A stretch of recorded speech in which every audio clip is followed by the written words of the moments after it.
Hello, hello, hello, everyone. I hope everyone is doing well. How are you guys doing? How's it going, everyone? We have a lot of news to cover today. A lot of stuff going on over here, and I just want to be here with you guys, see what you guys think about all this. Now, I want to start with a report coming right now from Fox. We're gonna share the screen right now. Make sure you guys can see what's going on here. All right, and let's go. Denny. Just kidding. Michigan Senate candidate Abdul El Sayed campaigning like a commie in camouflage, backing policies like Medicare for all and abolishing ICE, but denying that he's a socialist snake in the grass at the final Democratic debate. When it comes to the question of socialism, I'm not a socialist. I'm just a capitalist who understands how capitalism works. The biggest threat to capitalism was Oh, he's not a socialist now. I see. I see. never the idea of government regulation. It was always monopoly. And there's a reason El Sayed's a socialist in practice, but not in public. The DSA brand is becoming political poison for the party. A clear majority of voters say that the Democratic Party is too liberal. And you know what is fueling that? You know what's only adding fuel to the fire? How about the Democratic Socialists of America? I would argue the biggest red flag that Democrats have, the biggest red flag, look at this. It's apathy, not believing that Democrats can change anything. That's right. No one believes them. People are trying to tell me, "Oh my god, we're so divided. People don't think it can happen." There's no bullshit. Bullshit. The people who are divided, the people who have a lot of you know, problems with their party are the Democrats. They're the ones that are having a lot of problems. It's them. After the new DSA co-chair's insane platform went viral, some Democrats in the media are begging them to cut the commie nonsense. This is not a big tent kind of like, abolish prisons, abolish the border, abolish the presidency, abolish the Pentagon. I mean, these are crazy people. That's a huge problem. These are views that are, I think, represented by a very small amount of individuals. Some of this DSA stuff, let's be very clear, Stephanie, is way out of touch. If Democrats want to make America more affordable, more fair, and more free, and I think they do, they better speak truth to its most extreme base, or they're going to let a small faction of radicals drive more people toward Donald Trump. So That's the truth. They're the ones that are divided. finally, Greg, some Democrats are starting to stand up and say, whoa, slow down. It's not just that, though. You have a socialist denying that he's really a socialist, and it's a thing that is unique to the spectrum of the left, from the centrist liberal to the ultimate socialist. They always walk back their.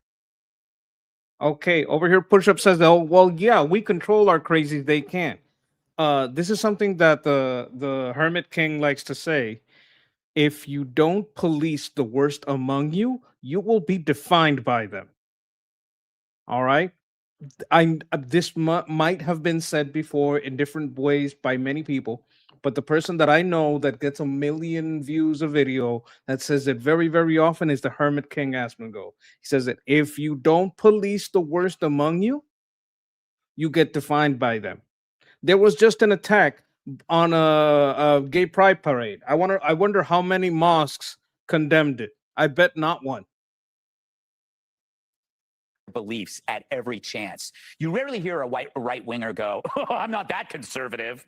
You never hear that. But how many times have you heard a liberal, Jessica, say, I'm a liberal, but I'm not crazy like those nutbags? I'm not. But it's because you kind of innately know that leftism is loony and out of step with mainstream thinking that you have to go, yeah, I'm a little nutty, but I'm not that nutty. Meanwhile, we call, you guys call us Nazis, but we get rid of our Nazis. We don't. Okay, I don't mean literally police. I mean if you can't condemn the worst among you, you get defined by them. But that's funny. Push them into the Senate and hope they win. Right now, what I find is that the DSA is saying exactly what they are to everyone, and they may be the most honest leftists about what they want. That's absolutely true. I'm going to tell you something else. This is an old adage. It's the economy, stupid. So these people on the DSA are just as, open borders, defund the police, pro-trans as everyone else in the Democrat Party. The difference is the other guys don't talk about the budget. These people do. The Democrats want to hide the budget because the only way to stay within their philosophy and get more money is to do what the DSA says. Just take it from the rich people, short-term gain, long-term disaster, right? That's the DSA's and the Democrat platform. Take from the rich to stifle business and pocket most, and maybe do some fund some NGOs that kick back. That's what the Democrats do. But the DSA is openly talking about the economy, and the Democrats aren't. That's why they're winning. They're saying what they want to take over. They're saying what they want to tax. They're saying what they want to ban, and it reveals an essential truth about social. I want you guys to know that I'm starring some of your comments. Like, you're not gonna see me star a comment, right? But when Noah is talking to me about some strikes, when Jennifer is talking to me about some strikes, I'm putting all that in the starred comments, and I want you guys to know that your input is appreciated, and it is something that, even though you don't see it on the screen, I'm taking it into account, and I thank you for it. Socialism, and I would say the slower socialism called Democrats, is that it's all top down. I think that's a good definition. The DSA is socialism. The Democrats are socialism, but slower. Down social engineering, and it cannot exist unless you enforce it aggressively, which means it is antithetical to human nature.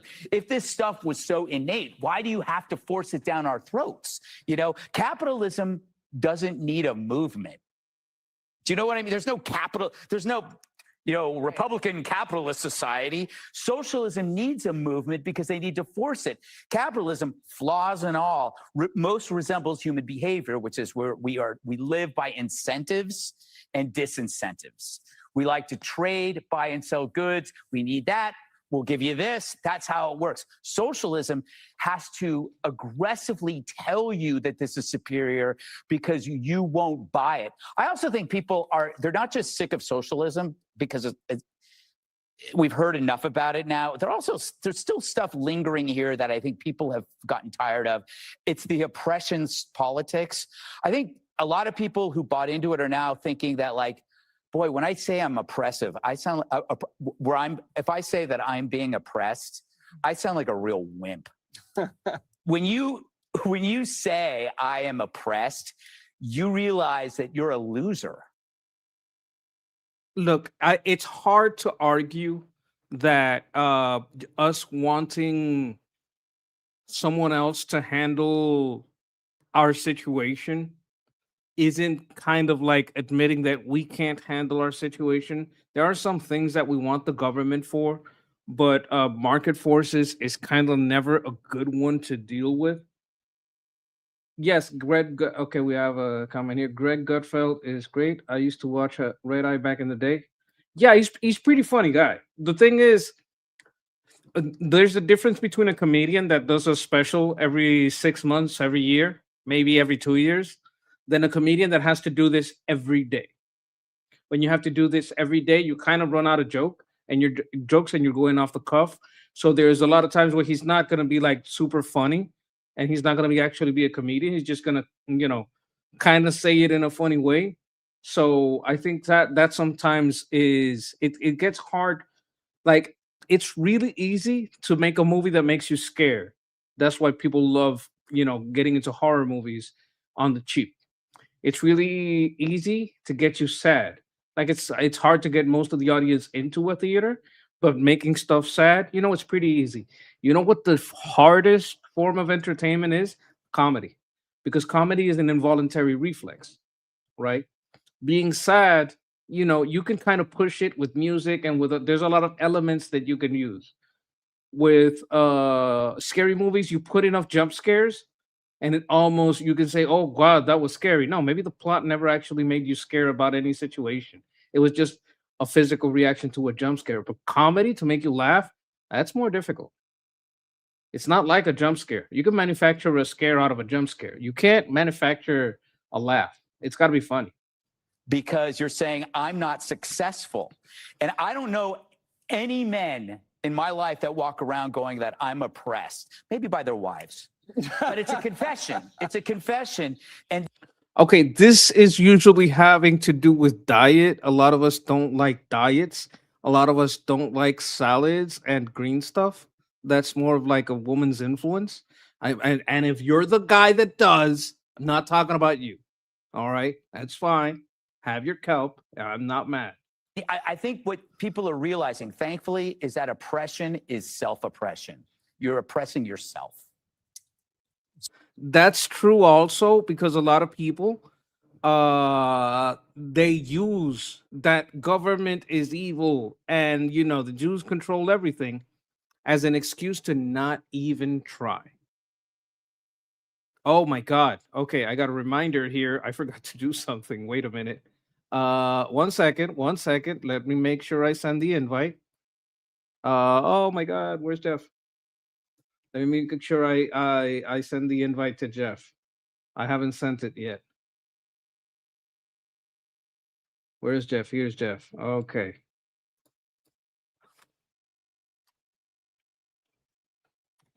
Just started.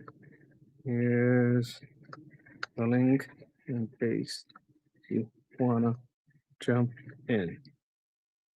Oh my God! Sorry, accidental caps lock. My bad. Okay. I sent my reply in all caps. All right, back to the show. What I was talking about is So getting back to the show. you're kind of oppressing yourself at home then. No, it's the dietary things. We don't like to be oppressed in the diet, but we also prefer if someone else cooks. But I enjoy it. I have an oppression Okay. Carnivore here, marked bar greens. Yes. outfit that I wear. That's true. That's Yes, true. it zips up in the front and I leather. hang upside down. Right. Okay, that's not the type I was talking about. No. I don't want to picture that. Let's move on. Dana, there's like just now an outward fight breaking out between especially Fetterman, who's just taken the lead now, and he's gonna crush these guys if he can. Fetterman had a great line today. He called El Sayed the Pontiac Platner.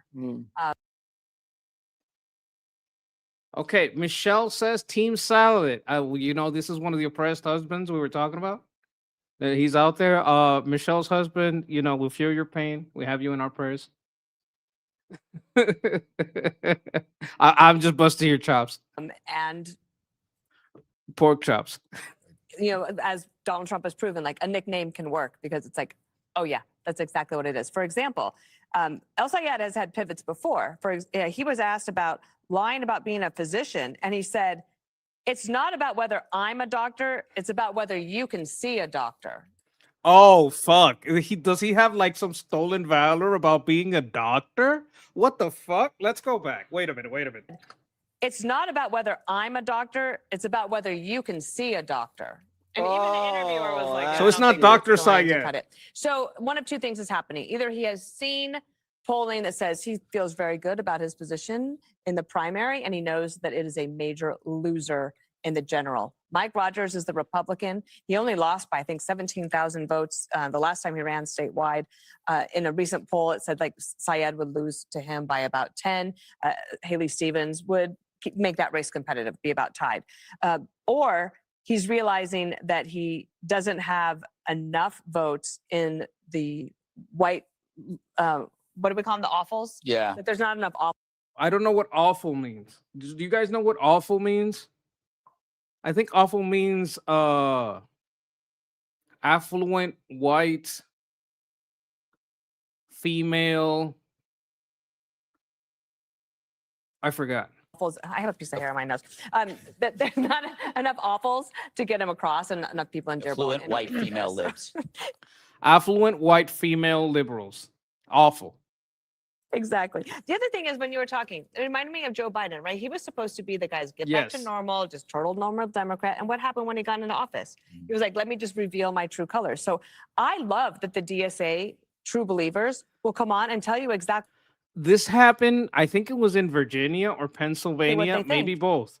Because I think the Virginia and the Pennsylvania people that got into power masqueraded as kind of centrist, kind of moderate. And when they got in and did everything they did, we needed the Supreme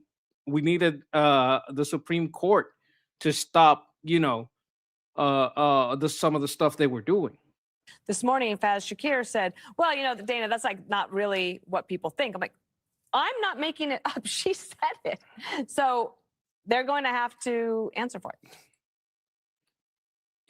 Jeff would probably super chat, but he would run out of characters writing Putin's criminalized counterintelligence state. Yes. I would just skip counterintelligence and just criminalize state. So answer to what Greg said, Jessica, it's really about It was Virginia, right? It was Virginia that had to go all the way back to the Supreme Court. agree. You guys say, you're not communists. They say they want to blow open the border, but Biden did it. You guys say that you don't want to abolish prisons, but you guys do cash bail. You commit a crime, you get right out. I mean, so it really is about. I want to go back to hear to see what he says. They say they want to blow open the border, but Biden did a crime, you get right out. I mean, so. Okay, so yeah, is it the same thing to abolish prison? Like, okay, if every time someone commits a crime, I don't charge them, I bail them out with NGO money or whatever money, and I put the bail so low that it's like $5 or cashless bail. Did I really already get rid of prisons? It really is about how fast you go. Yeah, well, that links to what Greg was saying, where he said, you don't hear conservatives saying, well, I'm not that conservative. And so I wrote down some policy positions that mainstream conservatives take in opposition to the most conservative position, like being for IVF. For instance, the most conservative position is shouldn't be allowed. Mike Pence is out there talking about how he got his family. That heartbeat bills shouldn't be implemented on a statewide level. You have that in 13 states. I don't know what the heartbeat bill is. It sounds like some abortion shit. The ones that are going to make the heartbeat bill pass are the ones who want to give citizenship to anyone who's born here. Because if it has a heartbeat, it has citizenship. The only way to argue for the citizens' rights of the fetus is to recognize that the fetus has rights. I think at this point, but mainstream conservatives are like, 6 weeks seems early. You can't even get a scan. Yes, that could be a thing. I don't know. But that's it is ironic. I think that's literally ironic that the Democrats have to argue, okay, I understand this. But the Democrats are arguing that the fetus has rights because it has the right to citizenship. If the fetus has a right to citizenship, right, and you can't deport a pregnant woman or someone that's about to be born, right, because that's what they're arguing. I saw the law. They're arguing that the fetus has rights. If the fetus has the right to citizenship, it also has the right to live. Immigrants who have been in this country and productively contributed and not broken our laws on our land should not be deported. Okay, so if you entered here illegally, you have broken our laws in our land. This is the disconnect that they like to hide behind. They like to say have not broken our laws, but then pretend entering illegal is not breaking the law. Let's hear that again. Because she snuck it in there. and productively contributed and not broken our laws on our land should not be deported. And gay marriage in general. It's just These are all granular elements of larger story. Immigration? Yes, we are That's all on the when- same page. It's not granular. She snuck that in there because this kind of makes believe that people that have a visa, people that have a work permit, people that have an H-1B are what she's talking about. She's talking about illegals, and she's not putting she's not putting a clear definition on that. Page with No, you're not. immigration. And we're No. almost entirely on the same page with abortion. Donald Trump isn't even on that page with immigration. He talked And we don't like him for it. I don't give a fuck if Trump thinks that if they've been here a long time, they should stay. I don't fucking agree with Trump on that. I don't give a fuck if Trump says it. I don't give a fuck who says it. I'm not on board with that. I don't give a fuck how much Trump likes Operation Warp Speed and the fucking vaccines. I'm not on board with that. I'm not on board. There's just some things that some conservatives are just not on board with, and that's one of them. about how great the people who worked in his hotels are because he used to hire a lot of people who are undocumented. Yeah, I don't give a shit. And That's the same shit with building because he makes buildings. He thinks it's terrible when a building gets knocked down. No, go ahead. Knock all the fucking Hezbollah buildings you want. They're full of fucking booby traps. You're stuck in your fucking builder mindset and you don't know what you're fucking talking about. I don't give a shit if you're the president. I don't give a fuck if you're Trump. You're wrong. You're fucking wrong. That would be my larger point on that. that his friends call him up who work in hospitality, restaurants. I don't give a fuck who his friends is. I don't give a fuck if they're in hospitality. Get those motherfuckers out the country. The people who work on our farms, and that they're all good. What is the people. extreme position? The extreme position would be is we immediately Stephen Miller. like airlift people out of their Okay. homes. I'm just saying. Okay, what that is the there are- extreme position? The extreme position. Like I think I don't agree with Trump on this, and I never will. I There's never extreme fucking position. will. The extreme plenty of position. conservatives, Like- whether they just want to win elections or not, who understand that the most conservative position is untenable. As far as this race goes, we'll see in Michigan if the primary electorate is Michigan. only thinking of the primary or if they're thinking of the general. Because that poll that Dana cited, I'll say had losing by 10, and Haley Stevens had like a 0.8 percentage point lead over Mike Rogers. He was super close to Alyssa Slotkin the last time that he ran, and he could do it. This time around, if it is not as blue of an environment as I would like, or we expect, the financial disclosure. Look, I think Trump is the best president we've had. I support him on a lot of things. I don't give a fuck if the IRGC wants to make a deal. I don't give a fuck. Fuck that. I don't give a fuck if they've been here a long time and your fucking buddies at the fucking club want to have some fucking house slaves. I don't give a shit. They gotta fucking go. I don't give a fuck if you really like Operation Warp Speed when you got Fauci's out to everyone super, super fast. I don't give a shit. It all sucked. I don't give a fuck how much you liked Mike. I think it was Mike Pence. What was his name? Was it Mike? I don't give a fuck how much you liked your last president Pence or your new one, JD Pence, whatever his fucking name is. He fucking sucks. I don't give a shit. I don't give a shit. I like Trump, but I gotta realize he's a fucking human. But he makes mistakes. And 3 of them are wanting a deal with the IRGC. I hope that's just fucking smoke and mirrors to bomb them soon. Operation Warp Speed was a disaster. Trusting Fauci was fucking stupid. That fucking deep state piece of shit had been in the government forever. And yes, Mike Pence. Chat is telling me nobody liked Mike Pence. Okay, nobody liked Mike Pence. Pam Bondi was a fucking disaster. I don't care who likes that bitch. That bitch was a disaster. Let me see what else. Operation Warp Speed. The fucking deal with the IRGC. Keeping your fucking house slaves. I don't care how many illegals with less rights you want to keep. No. What are the 2 choices? They stay, and they stay as undocumented citizens with less rights and less pay. That's just fucking house slaves. You're just having indentured servants. fucking no. If they stay, they gotta have all the same rights, and I'm not giving them all the same rights, so they gotta fucking go. Especially if they've been here for a long time. Because if they've been here for a long time, and you say okay, they can stay, you have to give them some kind of green card. As soon as they have some kind of green card, and they've been here a long time, they're gonna get to vote. And I don't fucking want that. I don't give a fuck how many little clubhouse hotel owning pieces of shit zipper dive you and whisper in your ear that's a good idea. Fuck them. I don't give a shit.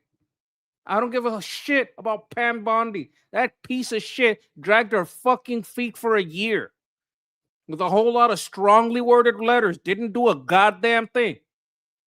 That was a bad choice. Mike Pence was a bad choice. JD Vance is a bad choice. Unless the whole deal thing is smoke and mirrors, which I hope it is. Issue for Al Sayed, I think, is actually going to hurt him. So he had been fighting releasing this information, and it came out that he owns all of these properties abroad, and they were passed down to his wife. They're in Bangalore and in Dubai, and they're making Mr. Eat the Rich is the rich. Oh, how surprising. a few $100,000 off of being a landlord. Those are the kinds of things that I think people do glom onto when you've been railing against the 1% and saying, you know, this is about America first. Everything's about Michigan, but you're a landlord abroad. Or that his wife, who is a psychiatrist, doesn't accept Medicare, but you're for Medicare for all. Oh, I see. A lot of hypocrisy. Funny that. I always see that on the left. So the Stevens camp is definitely trying to make something of that. Paul, I think the issue here is a little bit larger. It feels to me like a couple of things going on here. First of all, it's a little bit like the rest of the Democrats now have seen the DSA. It's like the third date and they've seen the girl without her makeup on. And all of a sudden, okay, without her makeup, without the push-up bra, without the the fake nails, like press-on nails, not even like get your ass to a salon, without the booty lift jeans, right? Without the what do you call a faja? That thing you wrap around the corset? Is it what you use to hide the gut? Without all that shit. So the morning after. You don't got all that clothes and that makeup to hide everything. Oh, I didn't realize I was getting into this, right? And now it's pulled them into some place that they don't want to go. And the thing is, I don't think there's that much of a difference. I really don't. I know that they're trying to triangulate against the DSA, but go back to even Obama. Let's go to Obamacare, which grabbed 1/6 of the American economy. By any metric, has not worked. One of the things you hear about the affordability issue is the cost of health care. We were promised everything under the sun, including keeping your doctor, quite famously. So I don't actually find them to be that radical, except when they say the real quiet part out loud. And that is, we want to abrogate the Constitution. I am sure if you put, listen, this is my theory. If you put one of those fucking lie detector tests.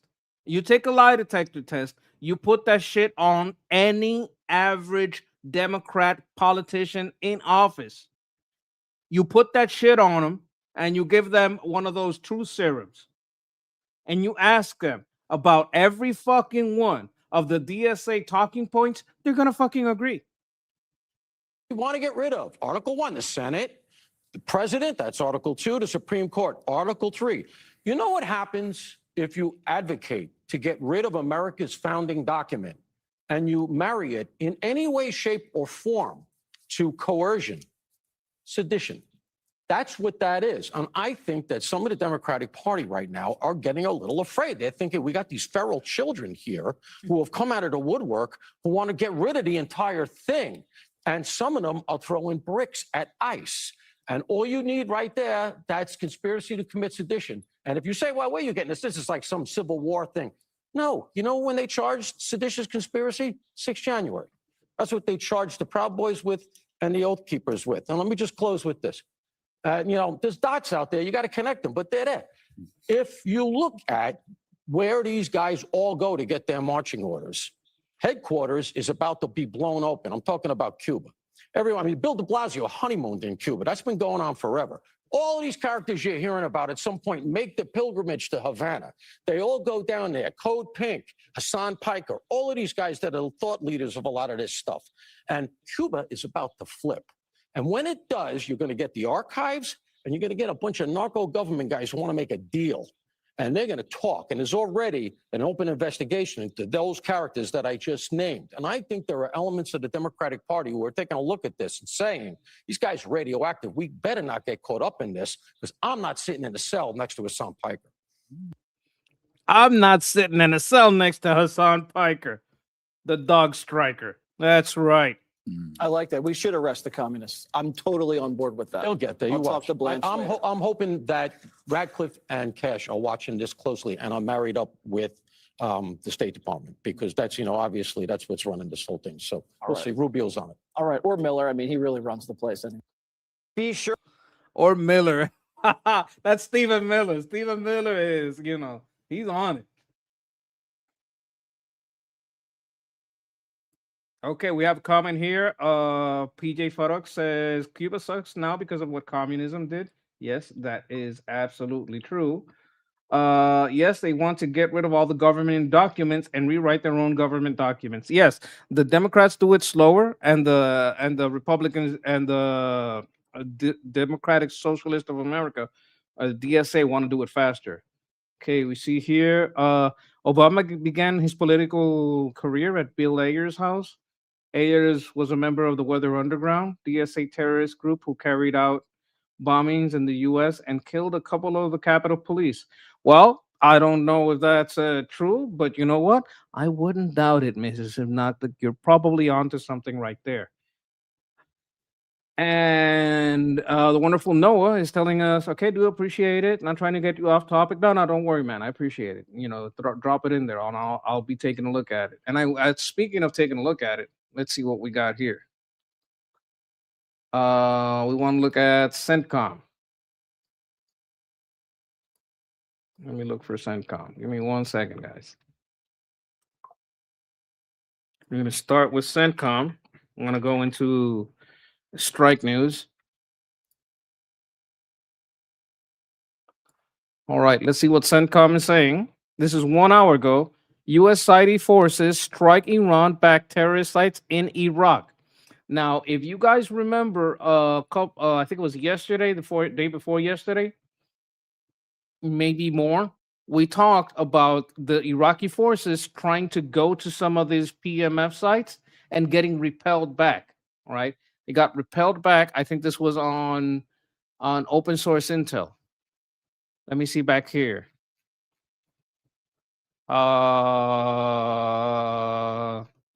Shit. Let me see if I can get. Okay, what is this? OSINT.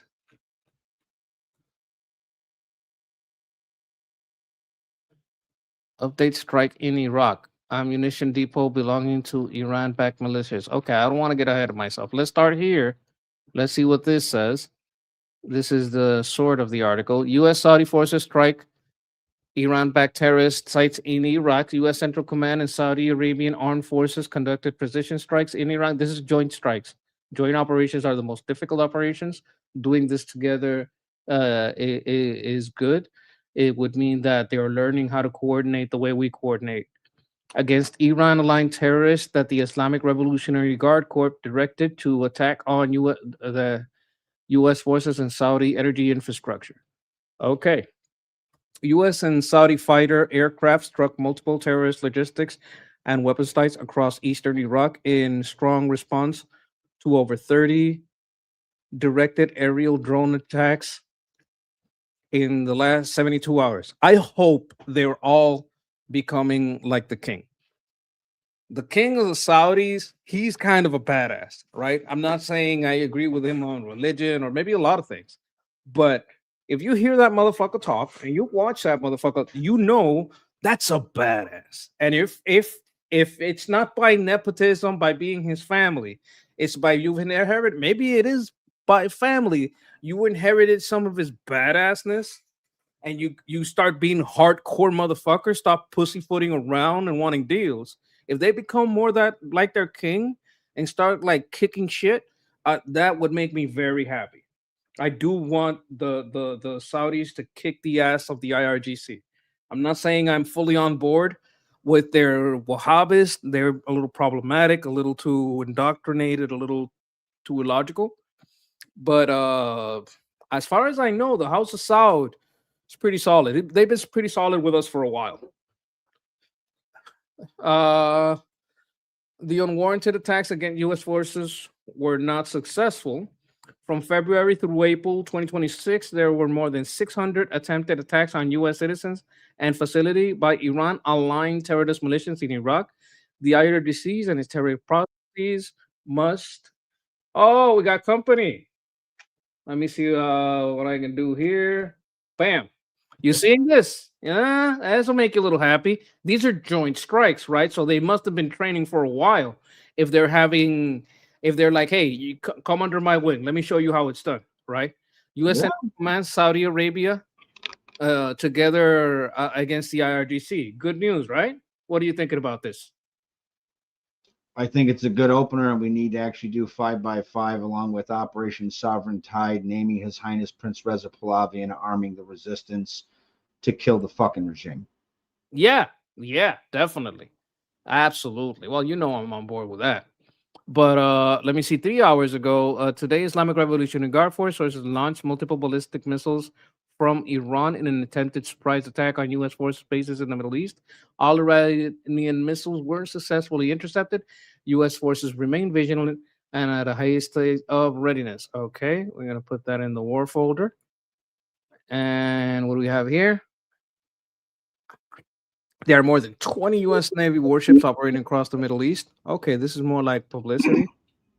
Launches first bilateral AI task force. Oh, with the United Arab Emirates. We should take a look at this, right? This is kind of in your wheelhouse.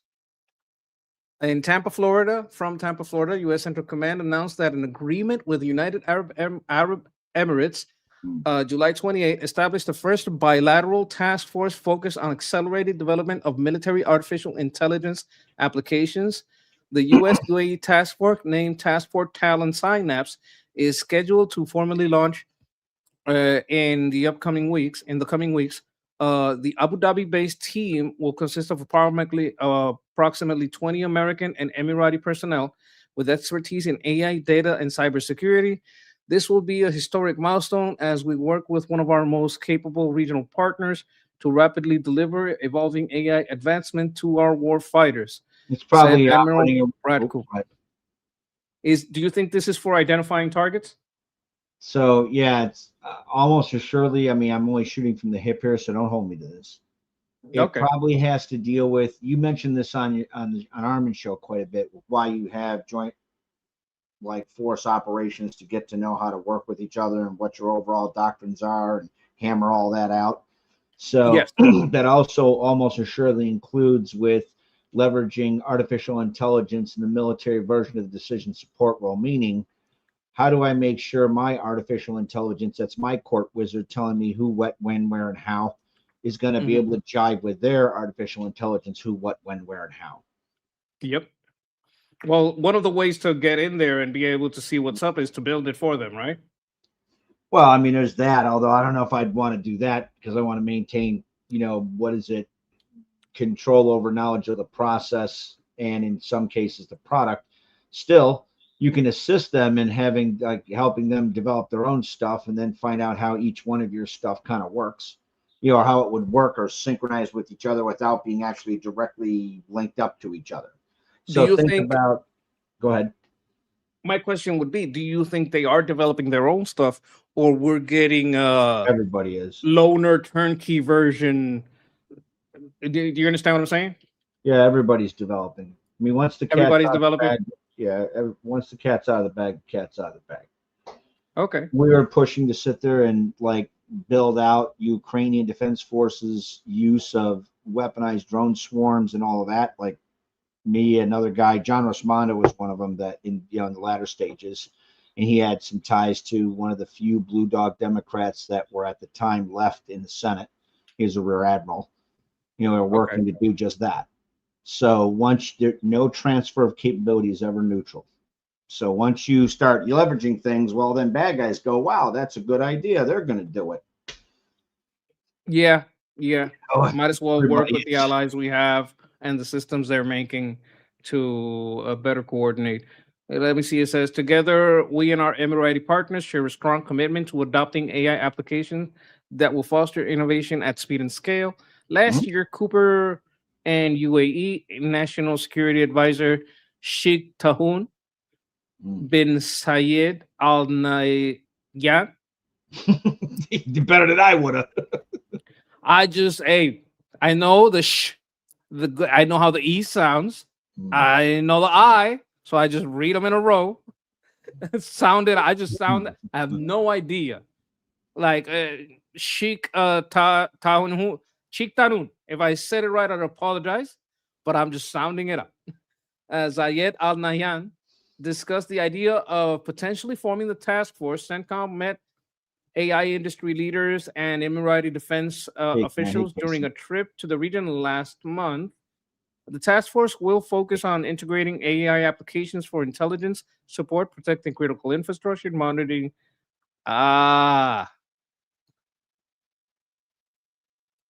Yeah. Monitoring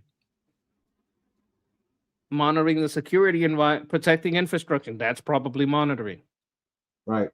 So probably doing things like the military version of the decision support role and or AI expecting stuff, kind of doing their own patrols, that kind of thing, to make sure somebody doesn't blow up a fucking facility or something. Just want to say hi to everybody real quick. So hi Fizz, hi Marie, hi Casey, hi Grant. Grant is here. PJ Farouk sending us 10 joules. Appreciate that. Yeah. And okay. This is Hypnotic. Jeffrey, aka Jeff, our sexy strategist. We have him here to tell us a little bit about what the intel aspects of this. He has a lot of experience in this field. This is just pretty funny. Oh, that one's hilarious. You've seen this one, right? Yeah, It's hilarious. He's like, him too. He's like, no, wait a minute. Oh my God, we agree on everything. Did Yeah, you know right. that Nazi means National Socialist Workers Party? You love Margaret Sanger? I love Margaret Sanger. Oh no. Okay, let's see what else we're getting into here. Eric Doherty, he seems pretty solid, right? I usually the stuff he puts out there seems pretty good. The U.S. military just launched powerful strikes against IRGC-backed terrorists in Iraq. Keep decimating terrorists, puts flag out there. U.S. Saudi fighter aircraft struck multiple terrorist logistics and weapons sites across eastern Iraq in a strong response to over 30 IRC-directed aerial drones attacks in the last 72 hours. I think they've been doing these things where they take the picture of the guy and they have him like look like he's blinking and moving a little just to keep your attention there. Yeah. Just so the TikTokers will focus for a second. Right. The unwarranted attacks. Okay, I think we read this part. Must cease. Okay, this is more of a quote. We kind of read that. Thank you for your attention to this matter. Okay, this is how we thank the IRGC for their attention to this matter. Oh, that's we're fantastic. getting ready to thank them very, very thoroughly. Yes, very thoroughly. Very now, thoroughly. over I here, can only hope they go as thoroughly as many have suggested. This is OSINT 63. Now they had a report a little while ago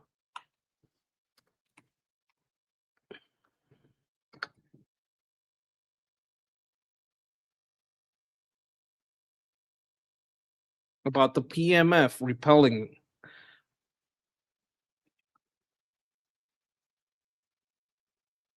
But this is the new strikes. This is all new. I'm looking for older. Boom.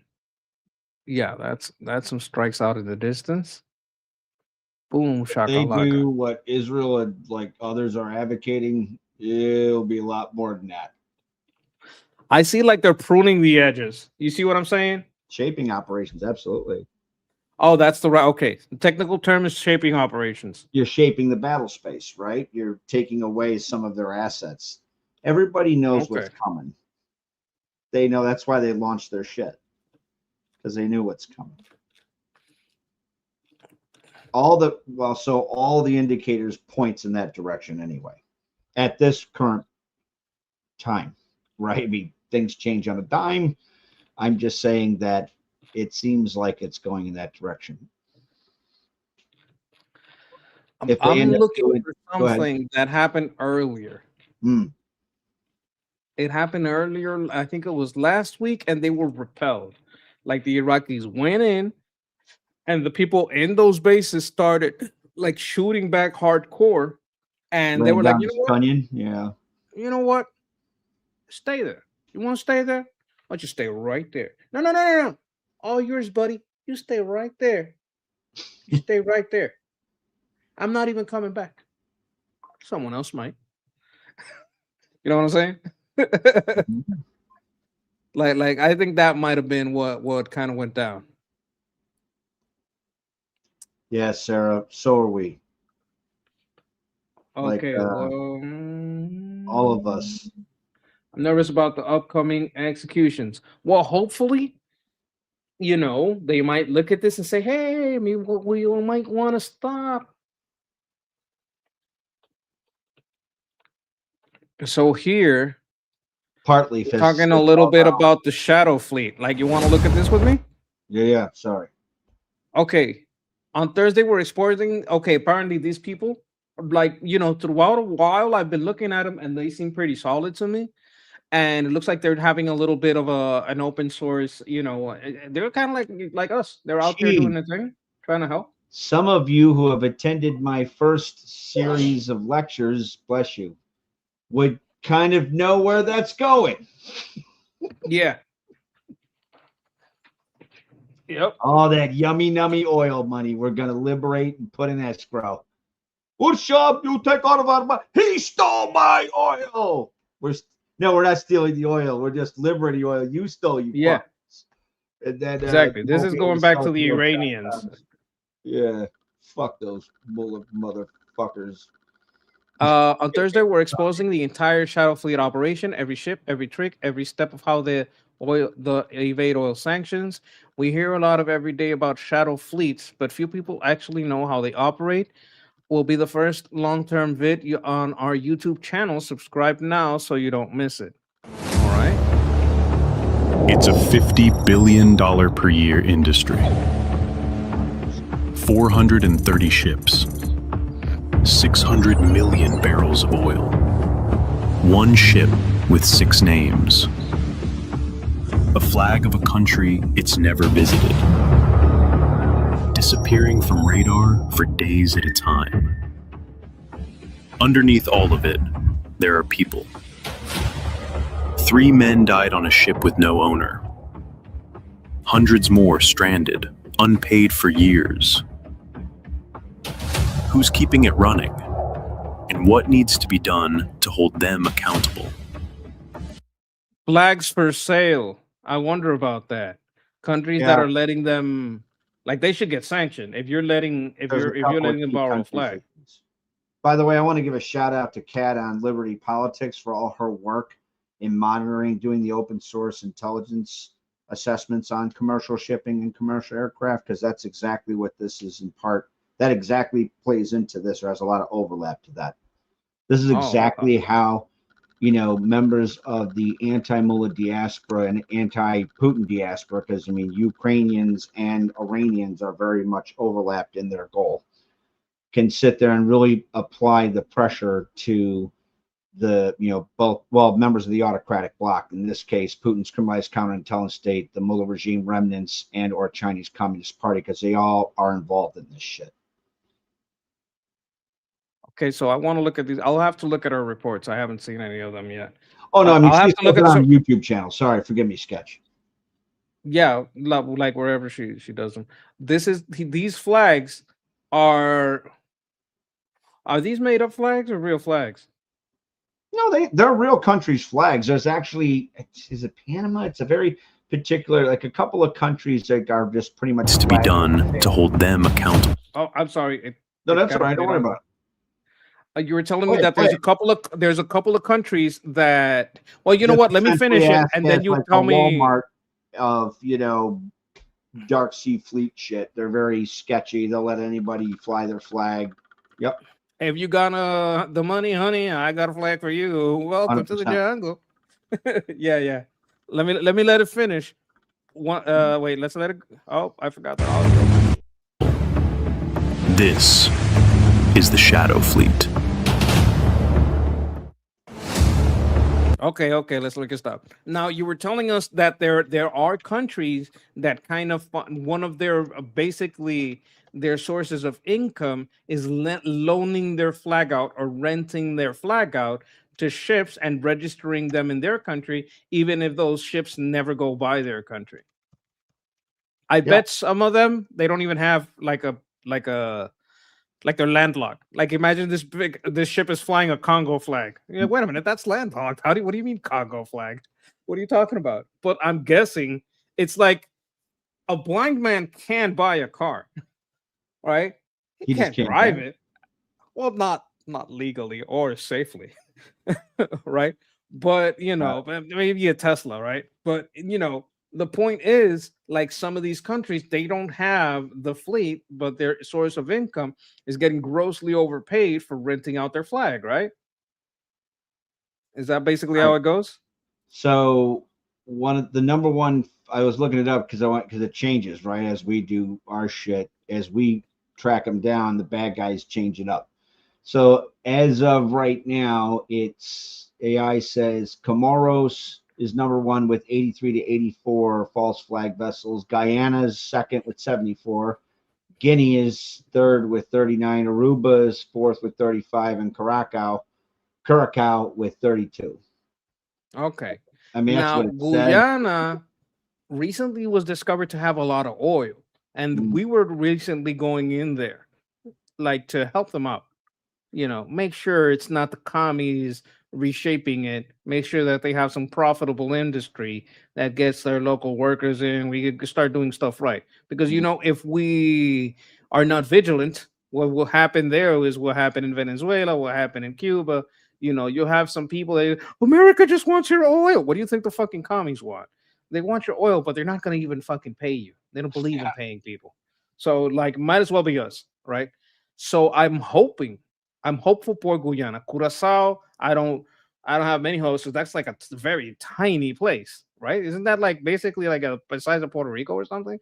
Maybe not that small, but like not a big place. Yeah. Obviously, these countries are lending out their flag and getting an envelope full of pennies, right? Oh my God, it's got to be millions. Oh yeah, easy. It's gotta be. I want to know what their fucking GDP is. Like, what percentage of their GDP is this? Oh, it doesn't show on their fucking GDP percentage, right? Because it's just given to somebody in some offshore account or whatever. I mean, what they'll do is they'll take how Dark Sea fleets work, at least in the beginning part of Putin's legal war of aggression in Ukraine in response to the sanctions we rightly applied to them, albeit they weren't applied fully because certain Quick question. Biden. Go ahead. If this is some kind of legal framework where a ship's flag has certain rights under international law, how do they get away with doing this within international law? Don't they have to register what the ship is selling, what it's buying? They what do. It's going out there? They do with those countries. They fly a false flag. Probably a money trail that hides the money and pretends it's something else. Sure. What they'll do though, as far as like how do they offshore it, they'll have the Dark Sea Fleet tanker. One of the ways they'll have them pull up off in international waters. One of the receiving countries, like certain countries did this, would take another oil tanker off. They transfer at sea, which is like super dangerous, super environmentally shitty, super sketchy. And then now it's in this. It's like it's almost like the oil version of money laundering, right? So they're showing right there at sea. That's at sea transfer. right? So then oil laundering. Yeah, it's oil laundering. That's it. It's fucking. Ugh. Which would be nice to sit there and name His Highness Prince Reza Pahlavi as the official government in exile, and then give letters of marque to people. You know, you need about 70 to sit there and liberate a very large oil tanker, and just take that to a port, an allied port. That's great. Each one Now of they them about showed 2 months. something here Yeah. that says these ships disappear for a long time. Let me see. Like some of these ships explode in the middle of this Oh, they're ship. sketchy as fuck, bro. Like they are not up to code at In all. one of these, 3 people died. And They got what like was the other single one? hulls. They leak all over the place. They're super dangerous. Yeah, you turn off your transponder. What happens when your ship doesn't fucking work? Because it's like an old Panamax Max like fucking cargo ship. They kind of jury rigged into holding oil. The fuck, right? So the thing goes, and then your fucking engine poops out. You're fucked. You're fucking alone at sea with nobody who knows where you are. Well, how do they know? Because it's a huge fucking ocean, bro. My God, right? We got satellites everywhere. You know, it's not like we're scanning the entire world all the time, round the clock at 1-inch resolution. That Yeah, AI man. may help with that too, right? Just It is helping with trajectorying what moves. But No, it says it is 100 more stranded and unpaid for years. I imagine the working condition on a shadow fleet Sucks. ship. If you're basically a step above Somali pirate. Somali slave, not even a pirate. Yeah, pirate guy probably has a little bit more independence. Right. Think of what he said. Unpaid for years. Who you gonna go bitch to? Oh, they didn't pay you your fucking wages. Go tell OSHA. Yeah, right. Go tell the labor ward. Right? What are you gonna go? You're gonna go tell OSHA? You're gonna go report it to what? International maritime law, whoever? You shitting me? Of course. This is where I think we should take. I'm just like hear me out, right? This is more of a lawfare thing, but we should take stuff like this and turn the tables on the international court. Like you guys, while you're making all this bullshit, trying to take non-member states and do all this shit with them, what are you doing about these? I wonder how many of these flags One ship with let me mute this are in the International Criminal Court. And if they are in, have they gotten any reports about this shit? And if they are getting reports, are they basically? Of course they are. They're all dirty. Well, you know what? We do have arrest powers. We can do the thing where, you want to play that game? We can play that game too. And take all these International Criminal Court motherfuckers, get them for all this kind of shit, and put the whole International Criminal Court and its employees on notice. We're gonna start arresting you. We're gonna start looking into your files. Like we're gonna get into your shit, and you're gonna sanction all of fucking Normandy for hosting you. We're gonna tariff them and sanction them just for hosting you. And what are you gonna do about it? You're gonna do shit, or you're gonna get rid of them, or you're gonna arrest them and turn them over to us. So what do you want? You want like a 50% tariff? You want to make it 100? How long can you last? Like maybe I'm going too hardcore. No, but I'm just a monkey. So I mean, it's not that you're going too hardcore. I mean, there's a lot of legitimacy to that, right? At least the sentiment to that. Well, what the fuck, man? Why are they going to stop? These are corrupt people who will take. Don't get me wrong. I'm not a throw the baby out with the bathwater guy, although I definitely am a very aggressively clean them out kind of guy. Yeah. Right. I mean, is the idea of international law a good idea? Sure.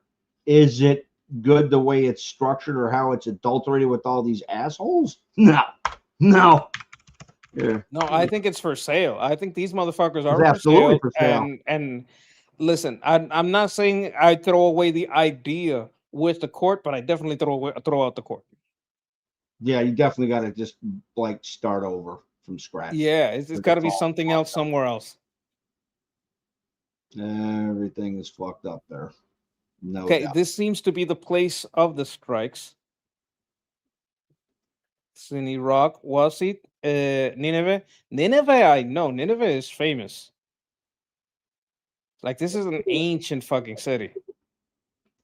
I don't know if it got major cities. Is Nineveh. Okay, so this is just like as a framework for where it was. They didn't get struck. And this is the larger map of Iraq. Okay, okay. I'm gonna see if we see anything else. Can I get a screen share? Since we're talking about dark sea fleets. Sure, but I want you to see what's on screen now. People are asking me, please, please, please, Mr. President, we're winning too much. We can't take it anymore. We're not used to winning. That's fucking awesome, hero.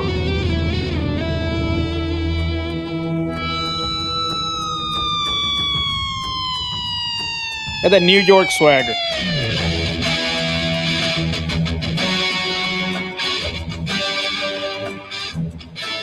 That's Halo. Wait a minute. That is Halo. Fucking epic, man.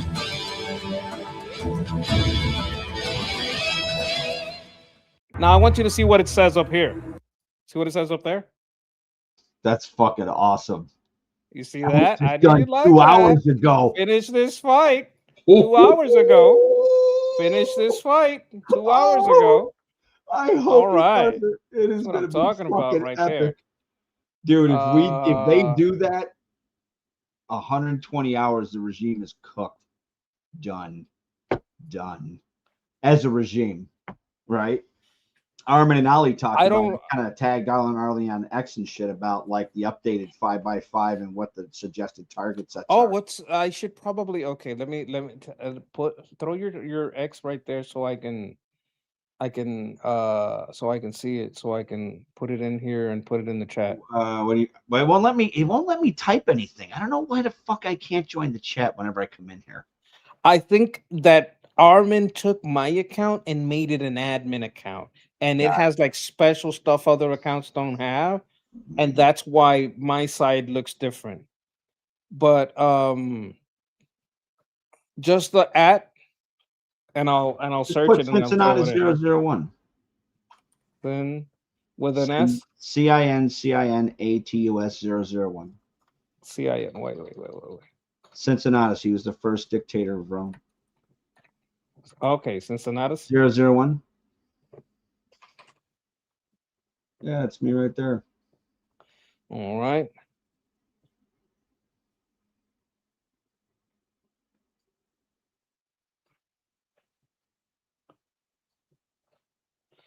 All right. Now I'm not seeing something shared. You're telling me you want to share? Oh, you want me to share? Yeah, I'll share it now. So I'll do two. I'll do the darks first. I'll do what, because out of respect for what he just said, I'm definitely putting that up. Where is it? Oh, damn it. No. All right. Okay, give me that one. All right. While you ready that up, I got like a 30-second video here about ICE we could get into. Let's see here. Eric Doherty is reporting DHS has just begun arresting foreigners with expired visas as they travel through U.S. airports, opening up a big pool of deportees. The New York Times has viewed documents revealing that Trump admin has begun arresting foreigners. Yeah, that's basically the same thing. Let's hear it. Breaking right now, Brett, the New York Times reporting exclusively that they have viewed documents that reveal the Trump administration has begun arresting foreigners with expired U.S. visas as they are traveling through airports now. And this includes spouses of American citizens, this opening up a big pool for potential deportees here in the United States, all part of the president's program moving forward for the rest of his term. Brett? We'll follow this. You know what's important about what they just said with regards to ICE? Do you know why ICE was, do you know when and why it was created? It was created I think it was after 9/11. That's right after the terrorist attack of September 11th, to coordinate law enforcement within the United States as a means to be the last line of defense against terrorist attacks. So think about what's going on right now, how the world's heating up. Think about the threat board being lit up by the regime remnants, Putin's criminalized counterintelligence, China's Communist Party, how they put a big primacy on things like gray zone conflict, including weaponized illegal immigration, narco-terrorism, drug fare, biological warfare, right? There's a reason that I'm glad he's doing what he's doing. It's been sidelined by the Biden admin, and basically 100%. they were, what do you call it? Hamstrung? Is that the word? Yeah. That's what was going on. It was being hamstrung by these folks. Now, remember, at any time, if you want to like zoom in and show any particular part that you want to make sure they can very clearly see, can you see it now? Get in there and you show it to them. Let me look on YouTube. Let me see it on YouTube. It looks a little blurry. If you can go a little bit farther in and get close into it, there, perfect.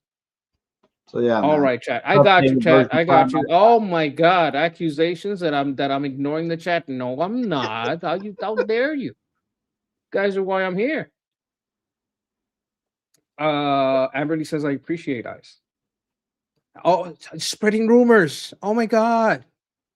Oh my God. It's because I was ribbing her over too much salad, not enough ribs.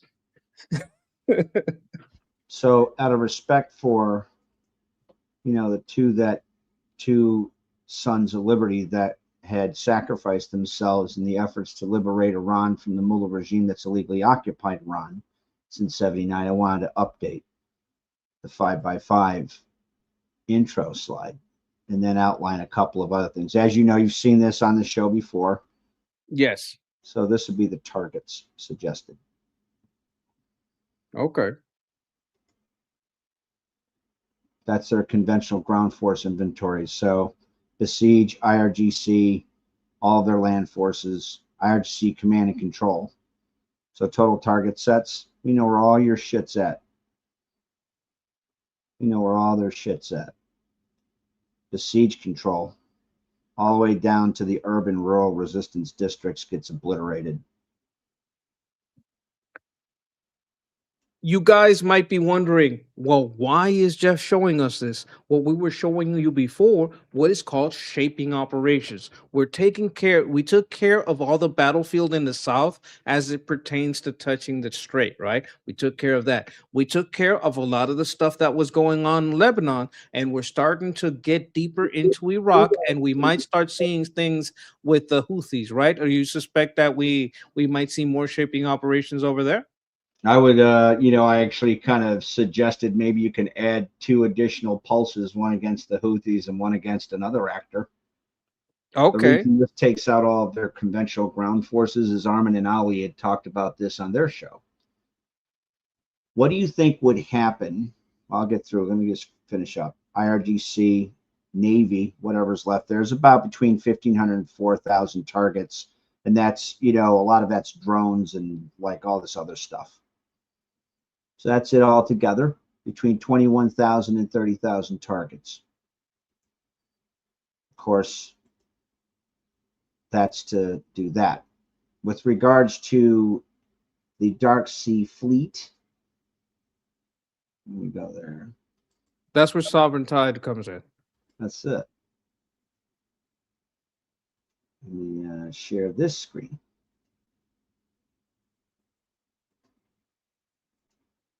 Take their fucking money away. Absolutely. So when people go, what can I do? There's plenty you can do. A little bit larger, please. Yeah, absolutely. Like make it the top. There we go. There we go.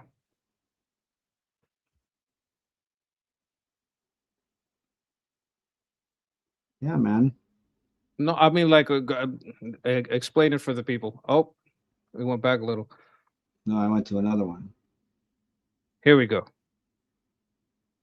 You want me to read it? You want to speak on this? Well, so the whole point of when I said that, what can members of the anti-mullah regime and or the anti-mullah Iranian regime do that will directly impact the mullah regime remnants, particularly with regards to certain lines of effort that are being pursued at the national level.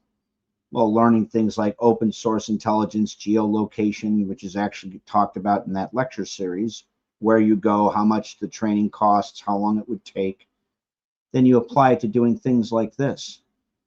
And then you provide that to U.S. and allied, co-aligned actors, law enforcement, intelligence, and military agencies. And then what they do is they end up snapping up the Dark Sea Fleet. And you hit them right in their fucking pocketbook. One of the other things I'll be floating, and this is in response to what happened in Washington just today when you had His Highness Prince Reza Pahlavi, President Zelensky, Israeli Prime Minister Benjamin Netanyahu, all attending the late Senator Graham. We miss you, man. I miss him. Funeral. I'd love to see them, the four of them sitting together. Right? Which Maybe is, they did. We don't know. we'll just leave that, up to people's imagination. So I think you're way ahead of the chat here. Chat says W3HQ says these slides should be emailed to the White House. You know what? That's probably happened. I don't know. Who says it hasn't been given to them? There you go. So what's the point? The point is that if you do that, you're actually able to hammer the Dark Sea Fleet economically. The other part, though, is one of the ideas. Ukraine has found ways out of their unbelievable ingenuity under fire to come up with alternative long-range strike munitions like the FP1. They produce over 300 a day, and some of those factories are outside of Ukraine.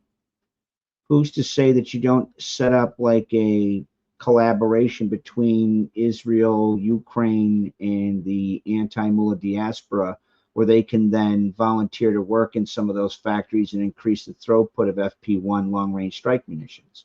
Provided it operates legally, you have to make sure you follow all the laws, because then Ukraine can sit there and use those long-range drones to hit like material that's being sent to the Mullah regime, or say Mullah regime stuff that's in transit, similar to like what brave Ukrainian Defense Forces did when they took out a ship that was sending like material support that was regime remnants just recently.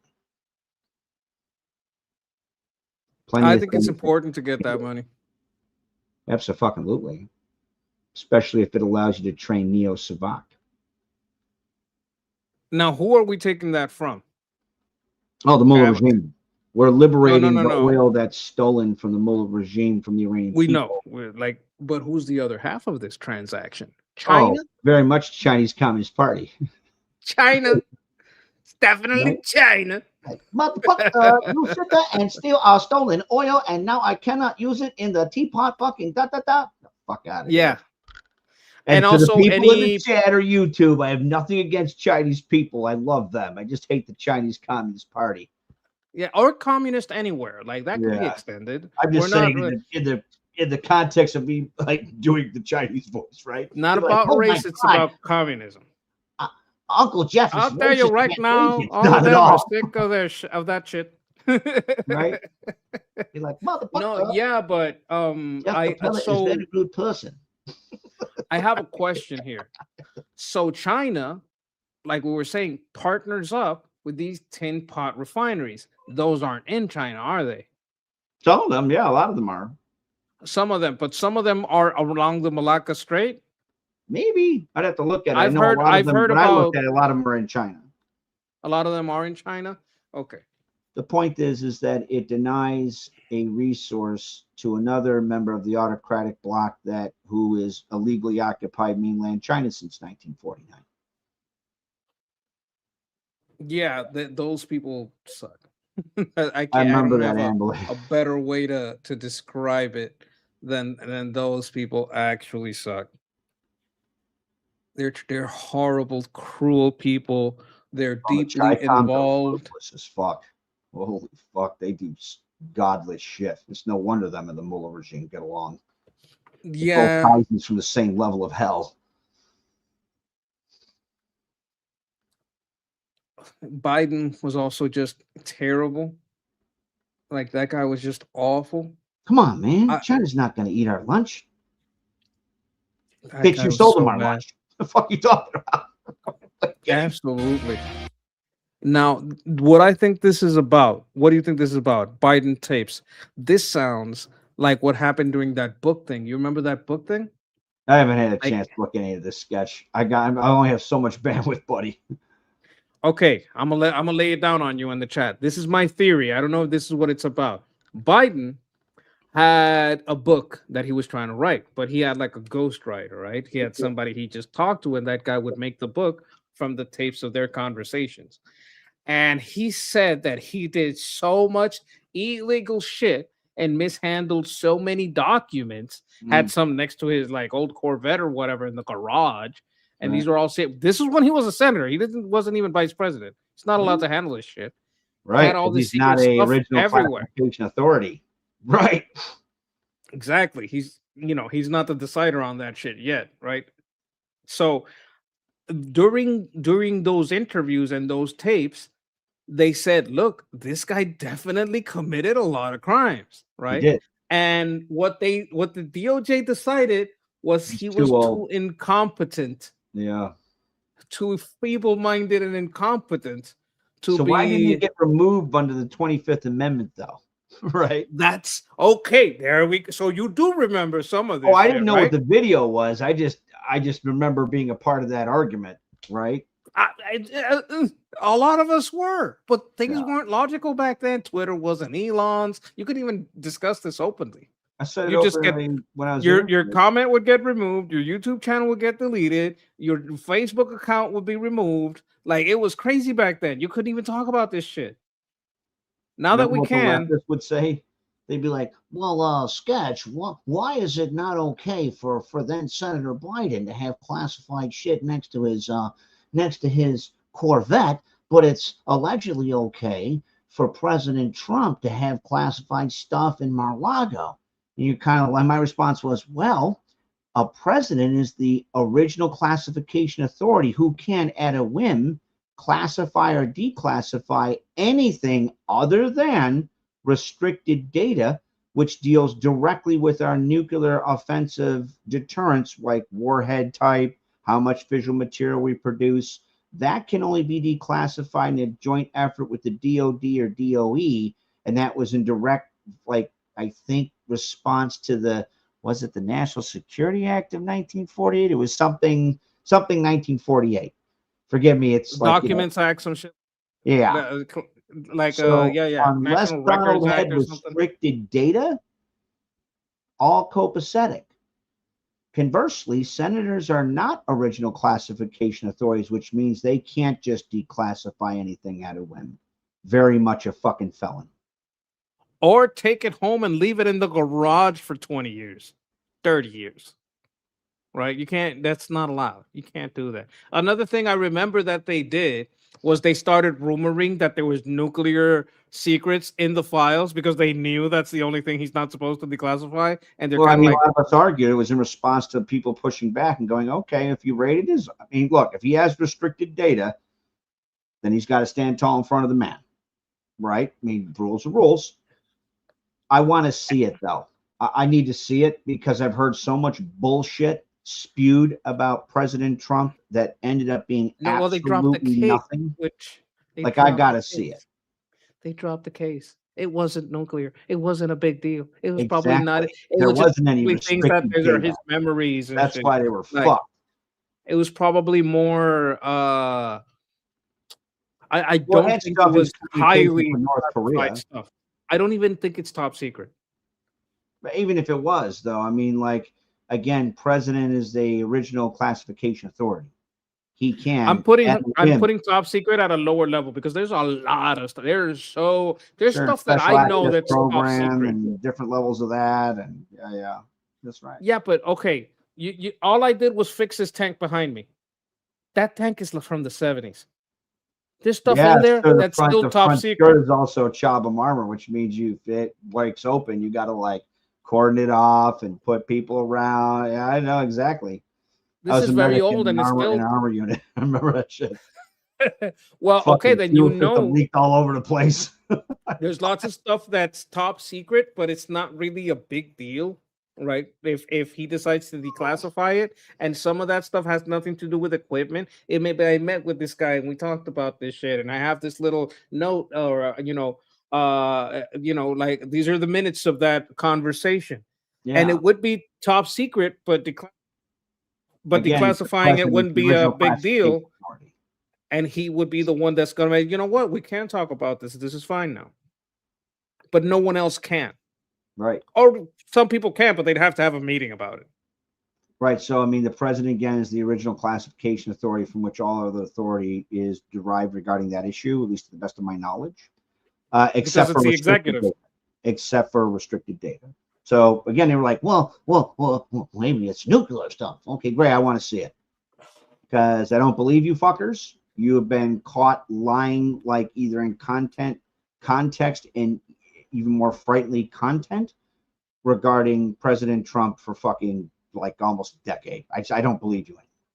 They didn't. It wasn't because they never I dropped know the that, charges. bro. Sketch, I know that. I mean, I'm not saying that was there. I'm just saying that was my response when they tried to evolve their argument, right? In response to the fact that President Trump is the original classification authority, which means if he has classified information, he can declass or classify anything at a whim. And unless it's restricted data, you had no need to fucking storm his. There's people in the chat that may not know. Oh no, I don't want you to get the wrong idea. Jeff is absolutely right, and they dropped the charges because there was nothing there. There was nothing there. There was like absolutely nothing there. Like Hillary Clinton, when it comes to you remember the bookkeeping charge that they gave him 34 felony counts for a bookkeeping charge, and Hillary Clinton did the exact same thing, but for $113,000 of a whole completely different thing. But it was not a completely different thing. It was the same campaign finance, and talk to the lawyer did a thing for you, but it's the exact same thing. She got a slap on the wrist. Trump gets 34, not regular, we have to process you for this and you're going to get a fine, but felony counts. For it to be a felony, Hillary it has to be tied. She improperly stored classified national security information, including things rated above top secret and classified. Some of it at the special access at this SAP level some of which actually included sources and methods in a fucking illegal email server. Okay, that's way worse. That's way worse. That's a shit. I'm talking a case when it's the exact same crime. Yeah. It's the exact same thing. Someone in your staff, or allegedly in your staff, did some improper bookkeeping. For her, it's a misdemeanor. It all gets slap on the wrist. With him, even get a fucking slap on the wrist for her, sir. No, okay, that too, because then you'd have to investigate it and deduce that and you don't want to even go through the investigation. Do you know which laws and regulations she violated above and beyond Title 18, Section 793, and all the rest of it? She violated Obama's executive order. Oh, this really? Is ironic. Conspiracy? Obama's in our camp? Bitch, are you fucking stu-nuts or what? I mean, it was. I'm sure. I know she makes you really angry. I hate her too. But I'm just making. Oh, she had one job as first lady, and Bill had to outsource it. Yeah, I know. That's actually a very good point. I'm just trying to take the chat on a journey here about lawfare. Oh, I can't do his voice. My voice is fucked up today. I could do it. Usually. So, actually, I think I have a video here. Oh my God, let me see if I can find it. I'm going to try to find it. That is about that. Let's play Jesse Peters. See what he has to say about this. Oh, by the way, I'm very happy being alive. I'm not going to commit suicide. So if you find me suicided, know that I was murdered. Fuck. Play the video, man. I'm ready. I just had to put out that. Oh wait, I think I found it. Wait a minute. Let me see if I found it.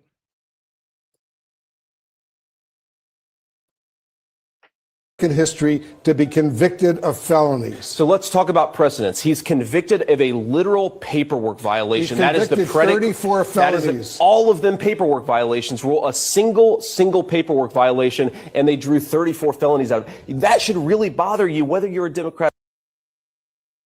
Look, I don't like JD Vance, but he's right about this. 34 felonies out of one paperwork violation. a Republican. Now let's talk about precedents. 6 years ago, Hillary Clinton paid $113,000 that was misclassified as a legal expense. That's the exact same thing that Donald Trump is accused of. Hillary Clinton got a slap on the wrist and a fine from the FEC. Donald Trump has had 34 felony indictments. It's so obvious that this is about politics. Okay. Now I'm going to go to what it says here. 34 counts were not 34 different crimes. Instead, each count corresponded to a separate business record that the prosecutors alleged was falsified as part of a scheme to conceal reimbursement to Trump's former lawyer, Michael Cohen. Confessed liar, like the guy, you shouldn't even have him as a witness because he confessed that he lies a lot. 11 invoices submitted by Michael Cohen for legal services, 12 general ledger entries, just the entry in the ledger, and the check. Like that's what the 34 counts are. That's what it is. It's the same thing. Senator Graham called them out for all this bullshit, this selective application. Like he called them out. Yeah, I believe he would. Like absolutely, because it's absolute bullshit. It's absolute bullshit. So you know, when people talk about the crimes and the lawfare, like we were talking about earlier about like it's the same thing, except they did it worse and their overreaction is obvious, right? Well, that's with the bookkeeping thing. Here is the same thing with the classified documents. Like what you're talking about is the stuff that Hillary did that's way worse. And I understand that you're that trying really to do gets a you going. I get it. I'm trying to like let the people know, like even by their own standards, they're full of shit. And the stuff that they hide is way worse. Like what 100%. Jeff is pointing out is stuff that's way worse. But I would just want to do a compare and contrast here. Look, they basically swatted him, right? They not like you get in a bad situation where you're not expecting them to go in. Like, luckily, Trump has great security, right? But they basically swatted him over bullshit.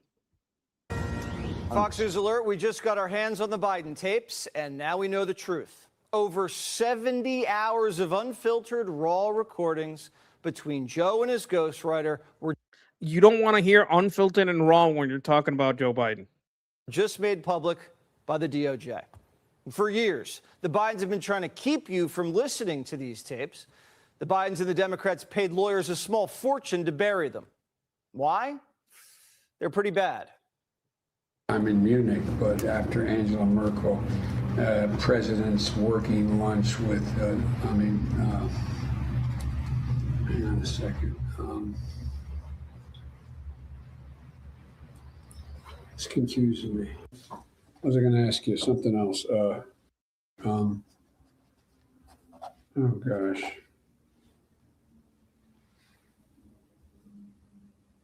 I can't think what it is. This wasn't when Biden was president. These tapes are 10 years old. Fuck. So, yeah, I mean, that might happen to me, but I think there's going to be worse stuff. What you say? Go ahead. So, I mean, it definitely shows he was in the beginning stages of mental decline. And that was actually a serious issue when you, in many ways, our adversaries saw that and that emboldened them to do stupid shit because they figured they can get away with stuff, right? I mean, I don't hate him for that because he's, had Parkinson's. I definitely hate him for the other shit he did, though. But I won't besmirch somebody for having Parkinson's because that's shitty. Yeah, that's yeah. Shitty.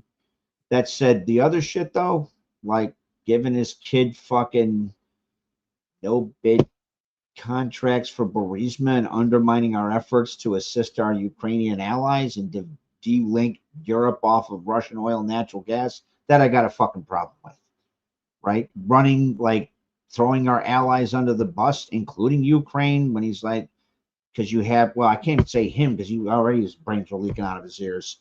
The Obama retread fuckers wanted to rehash the JCPOA Iran deal. There's another one they try to fucking make a moral equivalency on.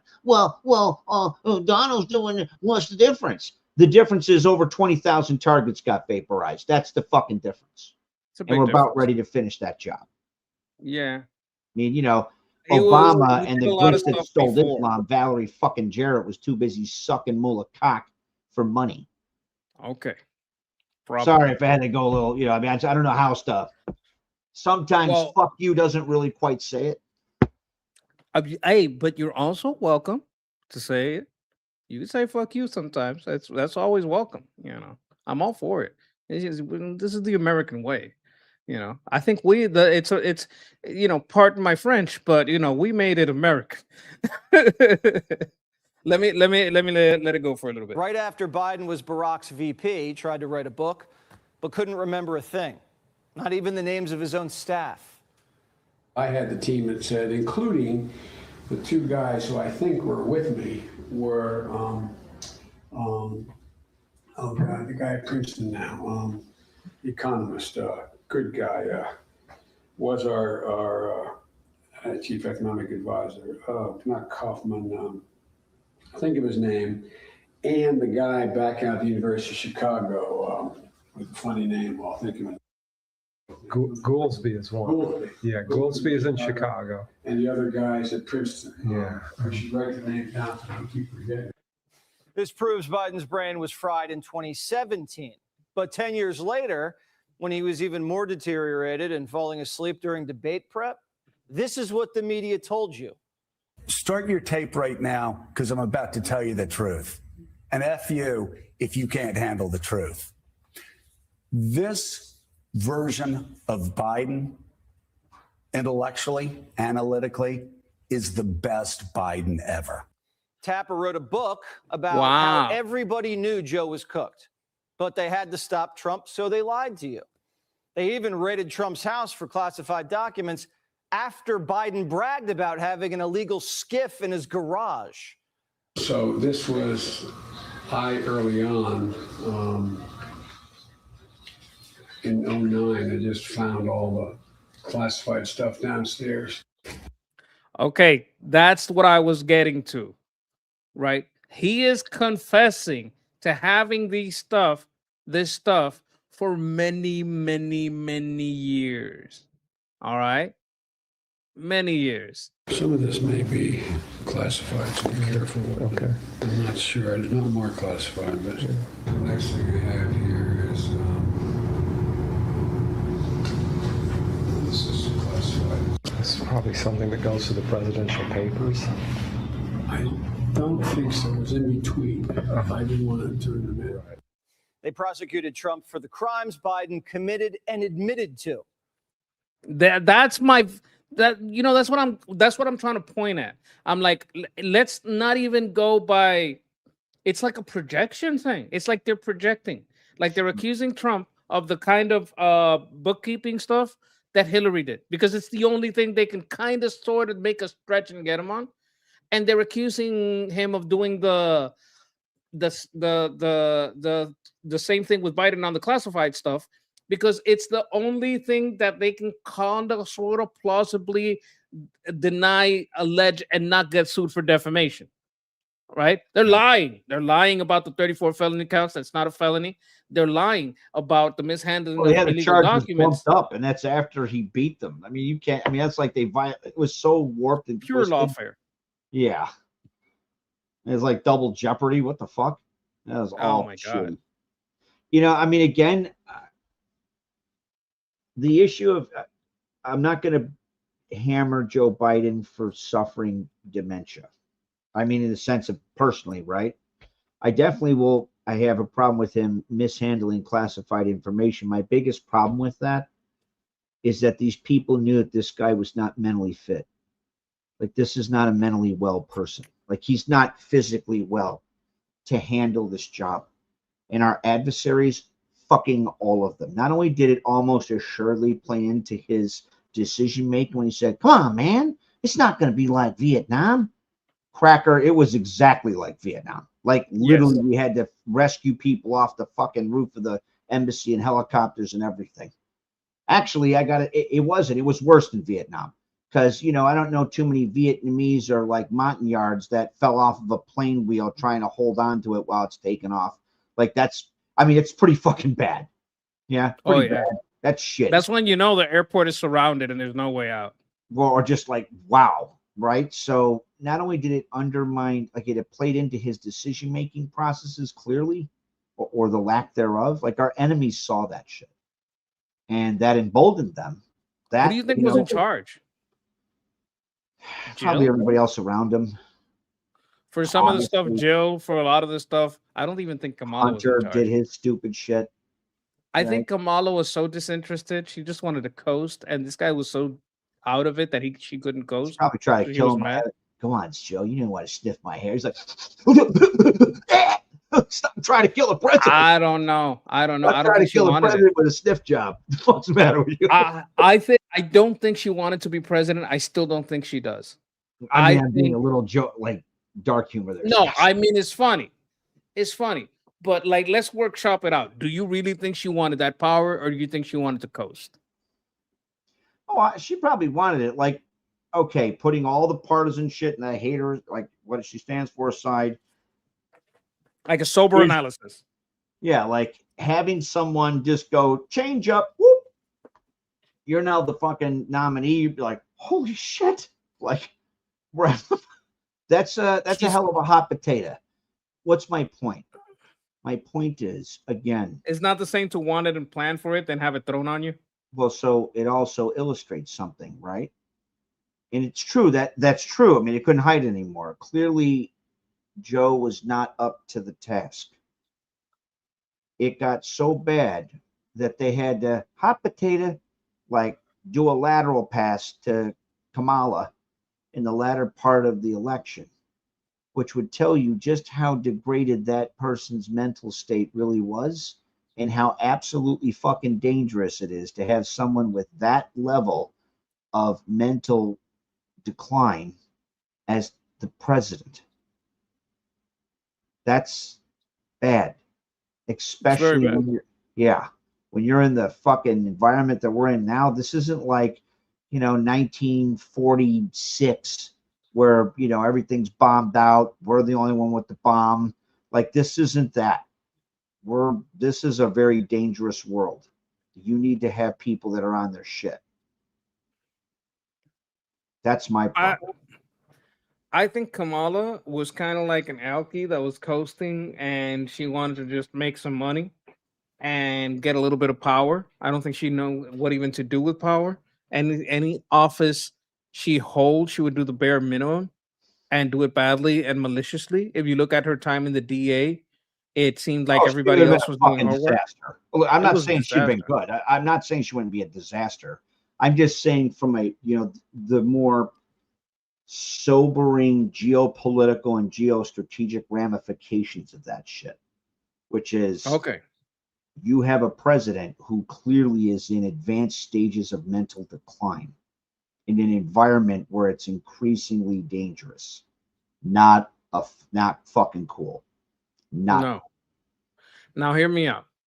If we look at her personal traits, I think if you look at her personal traits, it was pretty much the same situation as Biden. She would be probably outsourcing all her decisions, and it would be just pretty much.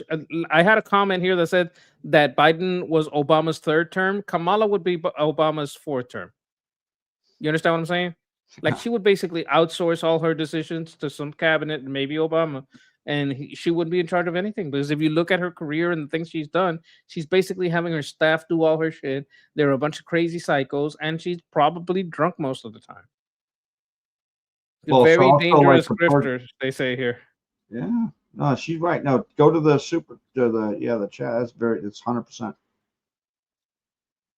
All right, let me finish this up. Then when Fauci shut down the country, they hid Biden in the basement, flooded the zone with ballots, pulled the big guy across the finish line, and then went on an auto pen bender with spending and DEI.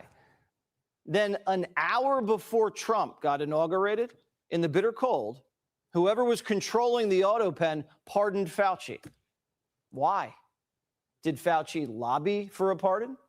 We'll find out tomorrow when Rand Paul asks him under oath. Did he have a guilty conscience?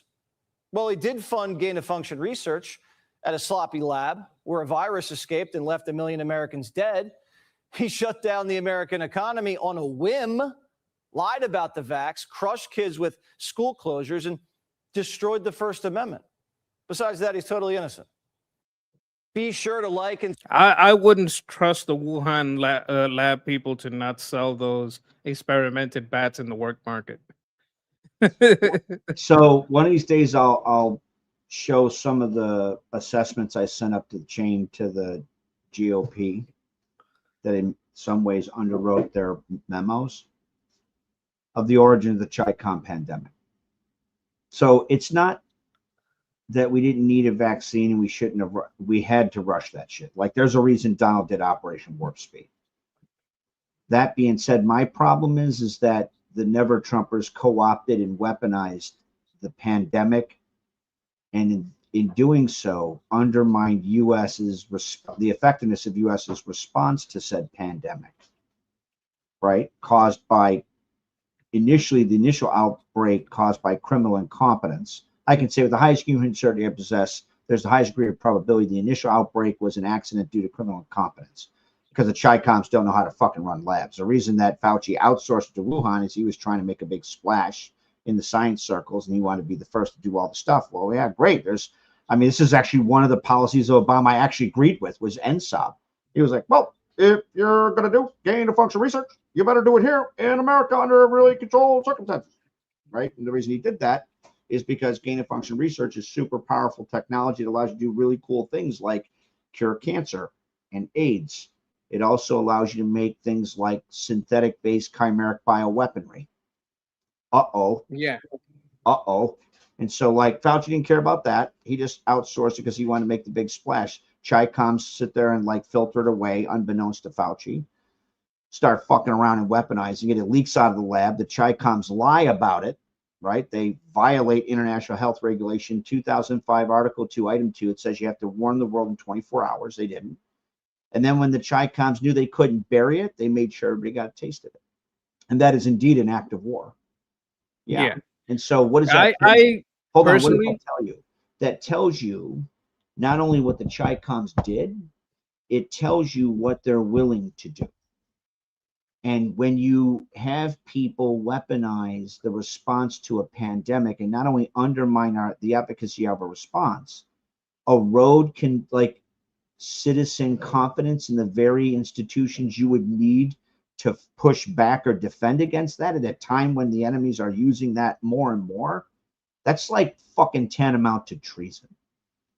You're making us vulnerable. That's where I have a really big fucking problem. I think he should be in jail. I still hate Operation Warp Speed. I hate the vax. I hate what it does. I hate every study that I've seen about it. I hate every paper that I've seen about it. I hate every AI discussion about how it works, how it goes, where it goes in the body. I hate how it was applied. I hate everything about it. I hate the amount of power it gave Fauci. This is why every time Trump talks about it, they boo him. I would boo along with him. Like, people think I worship Trump. I absolutely do not. One thing I would boo him on. Bro, Pam Bondi. Boo! Why you choose that fucking cunt? She's a worthless piece of shit. Why the fuck would you hire this worthless piece of shit? Why is this piece of shit on your staff? Mike Pence, another piece of shit. Fucking piece of shit.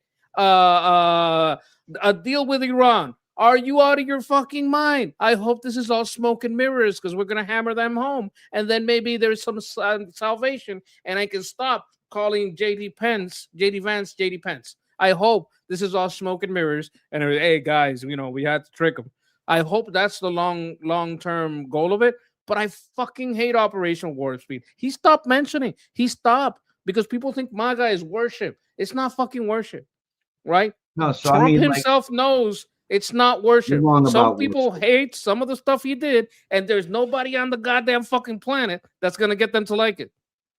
Look, I get it. I get that you don't like how others misuse the need to do it for tactical political reasons and the secondary and tertiary impact. I hate the funding of it. I hate the spreading of it. I hate the saying that it's like some kind of holy fucking shit. I hate every fucking. I hate that it exists. I get it, dude. I'm just saying we needed to do it. And we're going to need to do more of that because we're in an age of synthetic. I don't think so. I completely disagree that needed to happen. That we should have made a placebo. If that was the need to stabilize the market. That doesn't protect you, though. A placebo doesn't. Neither did the fucking vax. So the vaccine definitely reduced some of the impact of the first version of the Chi-Com pandemic. The Chi-Coms released new versions of it, like Omicron and Delta and the rest of it, right? And I'm not saying it didn't have side effects. It did, and they should have told people what they would have been. That they should have done. We needed to do that. I think it did more harm than good. I should just let you read the reports I did. And, like, hopefully it'll, convince you to change that position, because I would contend that's the Maybe it world we're will. in. Maybe look, we can agree on 99% of things. No, I get it. Like, it's not like we agree on part of that. I very much hate how they did it. I still am telling you we needed to do that. I don't believe that. I don't believe that it needed to exist, or we would be in some. I believe we lost more deaths because we have more deaths because of its existence than we would if we would have done nothing. So I believe let's doing say nothing. That's true. Hold on. So let's say that's true. Let's say that's true. Like, you can empirically prove that. I haven't seen any data that's quite the opposite. Let's say that the data shakes out that way. Here's the issue. They didn't know at the time. They just knew that there was an advanced bioweaponry that leaked out of Wuhan. It was going to be creeping around the United States, and it would kill millions of people. Not only kill you, fuck up your central nervous system like it's designed to do.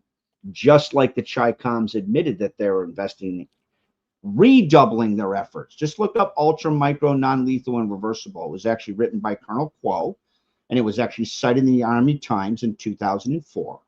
Colonel Kuo was identified as being part of the Chi-Com's illegal offensive bioweapons program, and he openly stated the Chinese Communist Party should redouble, meaning they're already doing it, their efforts in advanced synthetic-based bioweaponry, because that is to nuclear weapons what nuclear weapons essentially is to a sharp stick.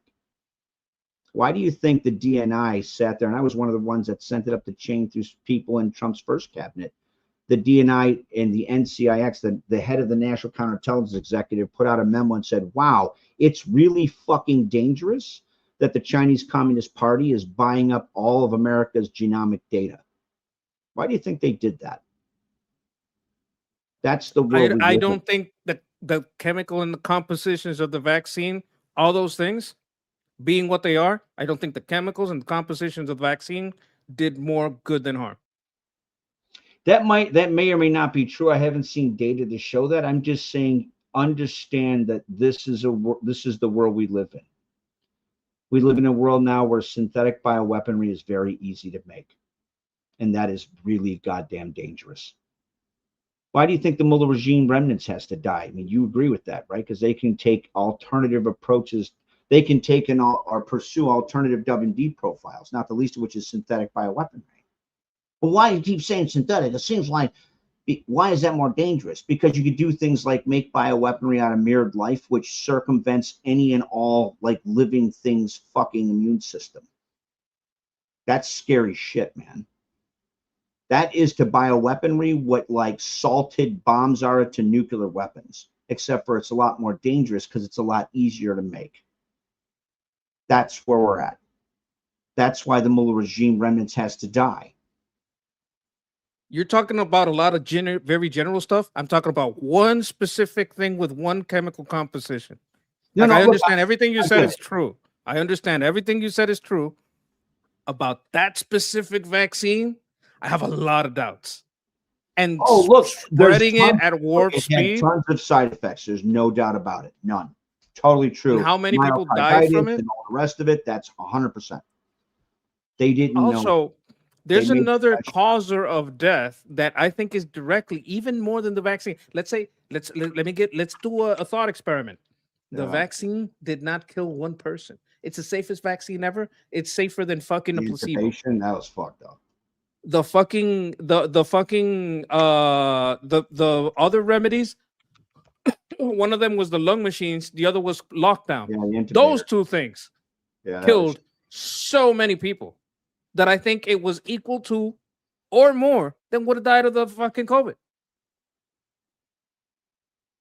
COVID, like we have to analyze this from the point of view of how coronaviruses and all viruses, because COVID-19 is the 19th because there's 18th and 17th and 16th. Like there's a lot of these things, right? That one might have been a little engineered, a lot of engineered, but they all have an evolutionary path, right? They all change, they all mutate, right? They all do that kind of shit, right? So if you let it run its course, the strongest version winds up dying out because the people that have it just die and they can't spread it. And the weakest version survives and spreads more. And the weaker version is strong, easier to counteract, right? That's literally what happened. That's literally what all the studies show. That's what literally all the studies show about what literally happened with this COVID. I'm not making this up. I'm not pulling it out of my hat. I'm just saying, like, I've never seen anything that says that. And again, the way in which but have you ever looked for anything like that? Yeah. I mean, I about how the COVID evolved through the population, the different versions. Yeah, I know. Like I you know were talking about herd immunity. how the ones started spreading ones more, and the strong ones started dying out. Am I wrong? So I'm saying again, the point about herd immunity doesn't protect you against these kinds of things because they're designed not to not allow you to have herd immunity. Do you understand? COVID already happened. This already happened. I'm not I'm talking saying about that the idea that, you know, you're applying after action knowledge to things when they didn't know. Right? Yes, absolutely. I'm just telling you that there are real reasons they did this shit. Okay. I'm not saying there wasn't like it wasn't fucked up. I'm not saying that, you know, Pfizer and the rest of them didn't engage in what amounted to war profiteering in some cases because, like, oh, we're gonna be insulated from being sued for forever, and they didn't tell people about the side effects. That's all true. I'm not saying do nothing. I'm just saying the combination of lockdown and the being forced to take it, right, and being forced to take it over and over. Once it had already mutated, like if you look at COVID. The strongest versions of COVID died. The weakest versions of COVID kept moving. The people that got the real bad COVID that kills you real fast, they didn't go to a lot of places. They wound up going to the hospital, maybe dying, maybe living, whatever, right? The weakest versions of COVID went everywhere. And depending on the health of the person, it either killed them. That, yeah, that's like traditionally, if something is so lethal that it actually kills the host too quickly for the host to spread shit. That doesn't apply here. I mean, that would be. I'm talking about specifically this case. I learned that that's how that works from this case. Well, I would love to see what you're looking at because I've never seen anything. I'll send it to you. I'll send it to you. I mean, I'll look. This is something. Let me see. It was because I looked first of what it did to Puerto Rico, because Puerto Rico's an island, so it's easier to see it there. Then I looked to what happened and all the places where the research was getting locked down, and all the places where the research you were getting shut down on YouTube, shut down on Facebook. These are doctors, like epidemiologists, that's their fucking trade, and they were getting sidelined, and they were like being threatened for the rest. And I'm like, they're like, I've studied this my whole fucking life. I give classes on this. You guys are exaggerating everything about this. This is not even how this works. These are the guys. I don't remember the name right now, but I have a whole bunch of their papers. I look at their credentials, and more doctors start backing that up. And then fucking RFK and all of his people says, yeah, this is kind of criminal. And then they start investing. Like everything that led up to like all this Fauci shit, like that starts when you start saying, hey, this was an exaggerated response. And it was all an exaggerated response. Pushing this vaccine every step of the lockdown, every step of you have to get 5 shots, you got to get a booster. Every step of that was informed by Operation Warp Speed. Every step of that was like using that as emergency material, that emergency messaging. I'll wait till you're done. That emergency material. You're wrong, but okay. Every step of that was informed by Operation Warp Speed. They might have misused the data, but that's what you saw on the fucking news. That's what you saw in every paper. That's what had everybody scared. Fauci misused it. Fauci lied about it. But whatever you're done, just tell me. But all that shit, whenever it was receding and there was less and less cases, and they kept pushing for boosters, and they made everything worse. Everything worse. Go ahead. Okay, so there's a difference between having a botched something that's needed yet misapplied and something that is not needed and applied. I'm a part of the thing that was needed and was misapplied, or very much applied in a very wrong way. You're saying, at least it seems like, that it wasn't needed to be applied, and that's where me and you differ.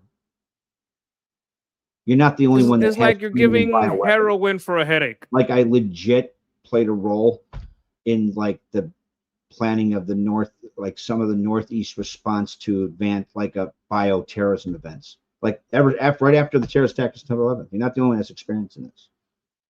I'm telling you that this is that era. Okay, we're going back to applying other situations to this thing.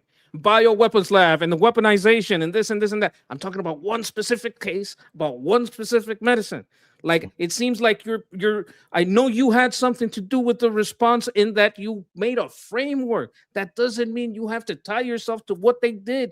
That is evil with that framework. I feel like I don't. Like you're taking it like an attack on you. No, this isn't about you. That's I'm sure you did great work. I don't. I sat there and said that I very much disagree with how it was politicized.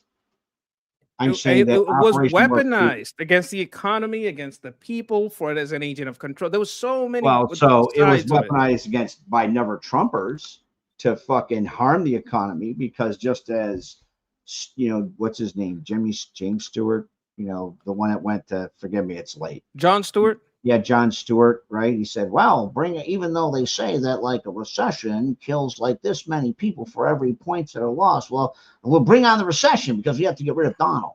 That's what he was like at that point. Yeah. I'm just saying, like, there is a need there's a reason Donald did that shit. However, it may have been co-opted. However, that never Trumpers undermine its application, right? Or other actors. Like, there's a reason he did that. Okay, Pushup says Jeff is willing to say the unpopular. Yeah, I'm saying the even more unpopular. Like, I fucking hate Operation Warp Speed. I hate the vaccine. Like, I hate it. If I ever see Trump and he mentions it, I'm going to say boo, boo, boo. You're going to have me clapping and sketch booing. Boo, boo, boo. Pat Bundy, boo. Mike Pence, boo. Super boo. Yeah. JD Vance, I hope it works out. I hope it was all smoke and mirrors. Very much appreciated what he did. I do. The Mike Pence? No, I'm saying about Operation Warp Speed. Look, like, it's like looking at the first month of Operation Warp Speed and not knowing that maybe it's not what you're talking about, but we had to hear it for 4 fucking years and then get in the re-election until he stopped saying it. I'm just as irritated with the fucking left that politicized it. Well, and like the fucking mask became a fucking, like, this is my political virtue signaling and all the rest. I'm wearing a mask inside my car alone while I'm gobbling down, emergency. Okay. I think we're talking about two different things. So I think that's what's going on here. I'm saying that I very much appreciate the fact that people can be angry about the fucking politicization of the response. I can say with the highest degree of human certainty I possess, there's the highest degree of probability that the response had to happen. And we're going to have to probably do that further in the fucking future because of those technologies spreading. And my biggest irritation with that shit is that people are left sour on the idea of needing that defense. You being a good case study of that, understandably so. And our enemies are abso-fucking-lutely going to friggin' capitalize on that shit. How long did Operation Warp Speed last? I don't know. I'd have to look it up. It's like 11 o'clock. About 3 months, 4 months. After that, it was just people the doing development of it. Yeah, it was done in maybe, I think, not less than 90 days. I mean, it was definitely 90 days. Okay. It was a rough job. Do you understand? That these boosters and you must get it, and you must have a passport, and you must wear a mask, and you must stay inside. All this shit was sold to us as Operation Warp Speed. No, I get it, and I get that there were people. But you're who talking took about advantage- something last 3 months, and you're defending something that lasted about 3 months, and I'm talking about something that lasted like 4 years. So okay, I'm saying. So maybe that they we're had to have just a talking about response. different things. They had to have a response that had to go on. I just don't like how they did it. No, but like, okay, that's fine. But engage with what I'm telling you. Are I we am, talking bro. about Believe different me, I've things? been having Are this we fight talking for about different literally things? 6 fucking years. Is Operation Warp Speed not what I'm talking about? No, Am I I'm talking saying about something different? So in response, there's two things that are there's two topics that are getting talked about. It seems like it centers the discussion centered on 2 topics. One is Operation Warp Speed and or the need of it, right? And President Trump enacting Operation Warp Speed. And the other one is the generalized response to the Chinese Communist Party pandemic, Wuhan COVID-19, that went on for years. And my That point gets is, labeled Operation well, Warp Speed. well, or like, this came from Operation Warp Speed, and it did. The That's policies, like if you hear the policies of Operation Warp Speed repeated for 4 years, you're gonna think, oh, this is Operation Warp Speed. Well, And sure. then you hear that's him where brag about it started. on rallies. Yeah, in look, rallies. and again, I'm not saying that leftists didn't co-opt, politicize, and weaponize the pandemic. They did. I very much called them out on doing that. I literally played a role in working with people who were protesting against leftists that did that, even though they knew I didn't agree with anti-vax bullshit. So you can go look me up, bro. You'll see me. I have an online presence. It's not like you can't find me. You'll see me out there. No, okay. But we talk a lot about, hey, the people should know the difference. Because right now, having this discussion with you, right? We say people should know the difference between Iran and the IRGC. Yeah, absolutely. So should people know the difference between Operation Warp Speed and the what Biden did program? after? Absolutely. Well, that's not happening. Oh, 100%. That never 100%. happened. To people like me, Operation Warp Speed lasted for 4 years. Yeah, so like that's my point though, Sketch, when I say that the Never Trumpers co-opted legitimate responses to like national security wash all their weaponization of that shit. I can't blame them for everything because we never made. If you don't tell people the difference, they're gonna think it's the same thing. Trump was himself taking credit for it without saying, like, imagine Trump every time he mentioned Operation Warp Speed, instead of saying it's a great thing, he said it's a great thing, but Operation Warp Speed lasted 3 months, and then they twisted everything and turned it into the Fauci, ouchie, commissar. If he would have had that messaging, nobody would hate him for the fucking jab. Yeah, Why don't conservatives have the brain to fucking, like, I'm not, like, if a monkey can do it, why can't they? Well, I mean, you would be surprised on some of the lack of capability on some of those like political. Now, I understand that some of these people up there in Congress, they're not monkeys, but I believe the correct name for a group of baboons is a Congress. Is it? I don't know. Like if you have a group of monkeys, it's a troop, but if it's a group of baboons, it's a Congress. I thought it was a funny fact, but I think then this needs better messaging. Like, you can't even mention it again. Well, not you or me, but people that are in politics and are in messaging should know that to the average people, when Trump says Operation Warp Speed and they boo him for it, it's because we think it lasts 4 years. Adversaries like boost and amplify like anti-vaxxer messaging to make sure that because they want to erode national will regarding the kinds of things we need to invest to defend ourselves against the alternative attack methodology they're openly pursuing and in many cases already used? Well, as much as they take advantage of our willingness to take these advanced weaponries and fund them outside in a place like Wuhan and actually make a dangerous Fauci thing should be fried for that shit. Fried alive, sure, like sauteed, like in Minecraft or whatever you want to do, like fried, like we know that they still Well, have the so electric chair in some states, so we're talking about legally, not illegally, yeah, I'm right? saying legally it should be fried, right? I mean, so my point is that Fauci, for his ego, to be, to have the first latest breed, he did this shit during the AIDS epidemic. To be the first The on first stuff. thing about like So medicine stuff, like he wouldn't be the bleeding edge. he's got a very high ego, right? So he wanted to be the first to get the research. Is then you go, oh, look how smart you are. Oh, let's invite you to all the parties and all that shit. That's what he wanted to do.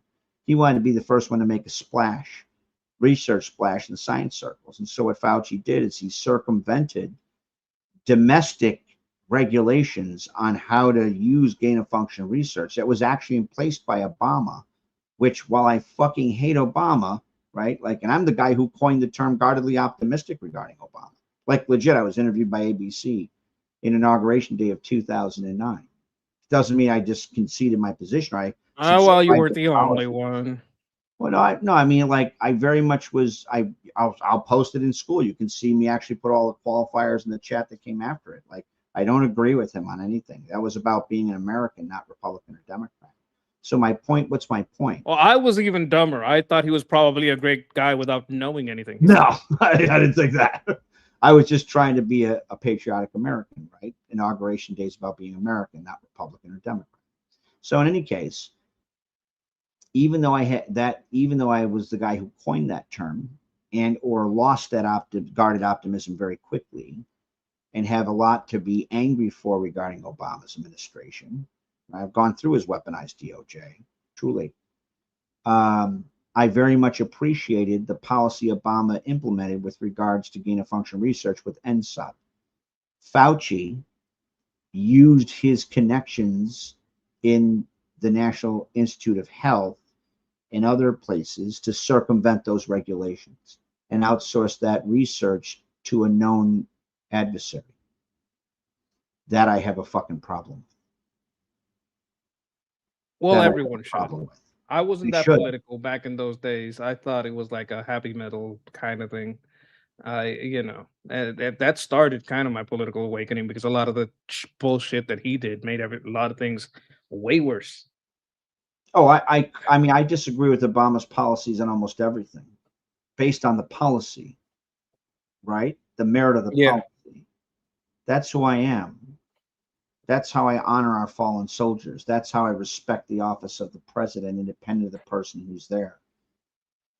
There are things that, like, I support the office of the president when former President Bush was there, who I very much loved, when it was Obama's administration, who I very much hated, when it was President Trump's administration, which initially he was my last pick and then he won me over. Whether it was Biden's administration, who I couldn't. I can't. No, I can't go that far. What's that? Biden, I can't respect that office. He wasn't there. It was an empty office. So what do I mean by respect or support the office? It's not always agreeing. Supporting the office means you give them the best analysis you can give based on a limited amount of time, information, and resources that are available, because you want that office to not make a mistake. Because that mistake is born by soldiers' lives. It's born by American lives. It's paid by non-combatant lives. That's why. That's the relationship you have with it if you're working with it. If you're just a civilian in the street, I got no respect for Biden and Kamala. You understand what I'm saying? Oh, I respect the office independent of what I feel about the person. So you're saying like the presidency is a good institution, right? Bad people in there though. You got it. I don't want to get rid of presidents. I want to get these two out of office as soon as possible. Okay. Yeah, you got it. This lady, someone sent me some of these videos. They're supposed to be funny videos. Let me see. This one says it's supposed to be an offensive joke. Okay, let's see if this is an offensive joke. Desperately. Then I got about 5 more minutes. Sweet boy. Anyone knows. Okay, apparently she has a Labrador. Do you like Labradors? You like I'm dogs? pretty sure she does with a lot of peanut butter. Theo's he's such a sweet boy. Anyone knows dogs. He's a classic lab. He loves everyone, wants to play with everyone, but I won't let him play with pits. Because the thing is, pit bulls are like Muslims.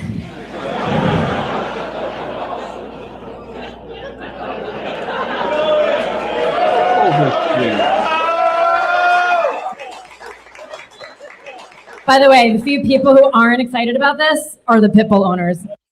That's absolutely true. I bet they're going to get a lot more offended. In the town. listen, they're not all violent. Most of them aren't, but somehow almost every violent attack happens with them.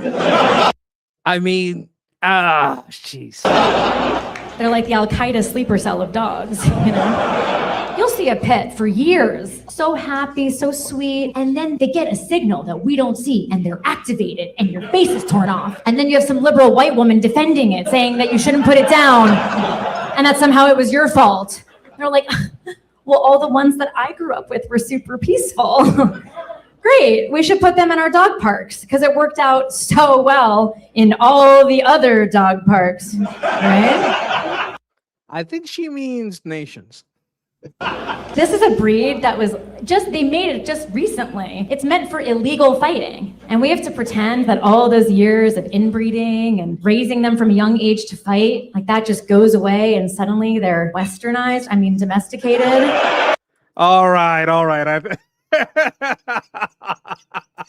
That's kind of funny. That's a little funny.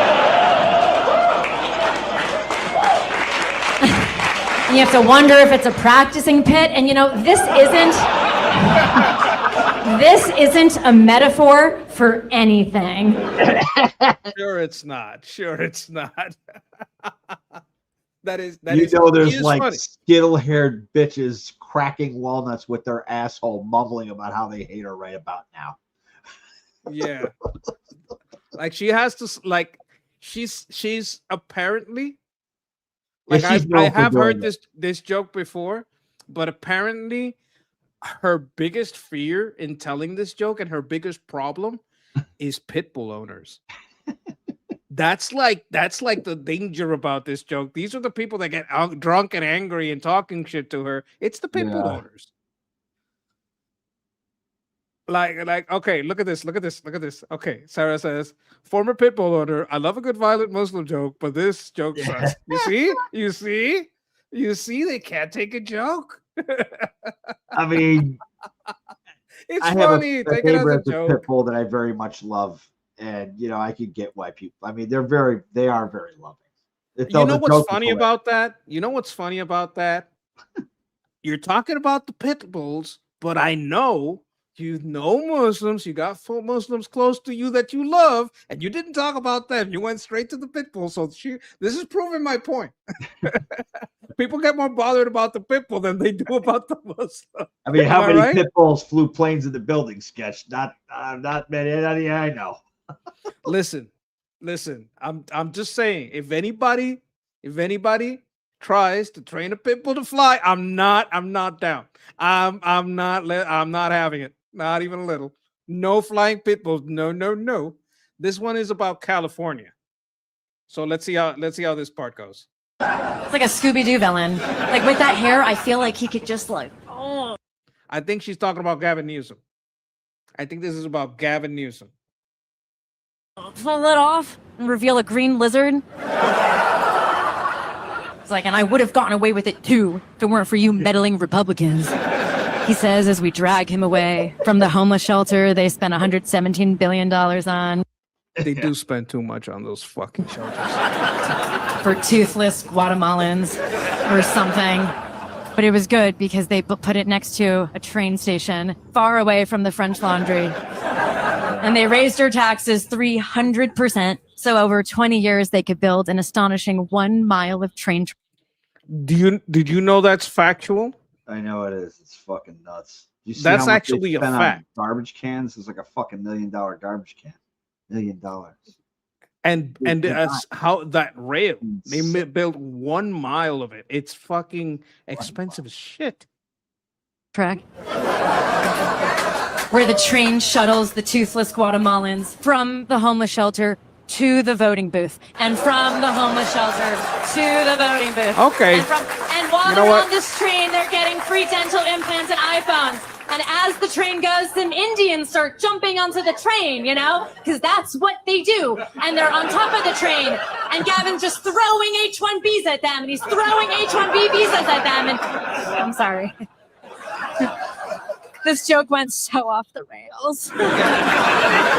That's punny. That was a pun there at the end. That was punny. I wanted to end with some jokes. Yeah, I that wanted was to good end with shit. some laughs. She's funny, right? Yeah. Because she has that. She has a liberal accent. You know when people talk She like grew that. up in those areas. I think she talked. I think she grew up in New York. I think Yeah. she's from New York. So she knows all about skittle-haired whack jobs. Probably all her life. Yeah. Anyway, unfortunately. chat, we went a little bit over. We went 15 minutes over. Oh my God. But I want to thank everybody for being here. All right. Oh, her name is, let me put her. Theo's like, you know what? he's such a sweet Marianne boy. Wexler? Yeah, The best thing Marianne you can Wexler. do is follow. Oh, look who she has here. See who that is? I can't even see it. Who is it? That's Milei from Argentina. Oh, Afuera, the ones that wants to fire everyone. Afuera. You got a government job? Afuera. Like he's a little bit more like you'd probably be like, wait a minute, you don't gotta fire everybody. But like if you were in Argentina, maybe you'd get it. Like maybe over there it's kind of crazy. I mean, I They might had give him a helicopter ride without a landing. Oh, there's a company. I What do promise they you, all call the it? left wingers gonna flip out about that. Pinot. There's a helicopter tours. Pinochet's helicopter tours. Yeah, you Oh, you know the exactly where I was company. going. You know the company. That's All it. right, chat. I'll put her link in the chat. I'm not trying to be a replacement. I'm trying to. Oh, I should follow her. She's fantastic.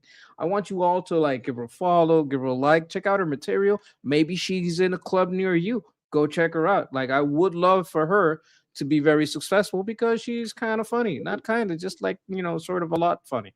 And people like that. We need that. We need those people out there. These conversations need to be had, and if they can be had in a fun way, that's all the better. I gotta say goodbye, Chad. But before I go, I want to say, bless you guys, bless you, Chad, bless your health, bless your wealth, bless your plans, bless your homes, bless your families, bless your loved ones. Bless everything you touch. Amen. I'm Israel High. God bless America. Cuba Libre. Slava Ukraini. Javi Shah. Payande Iran.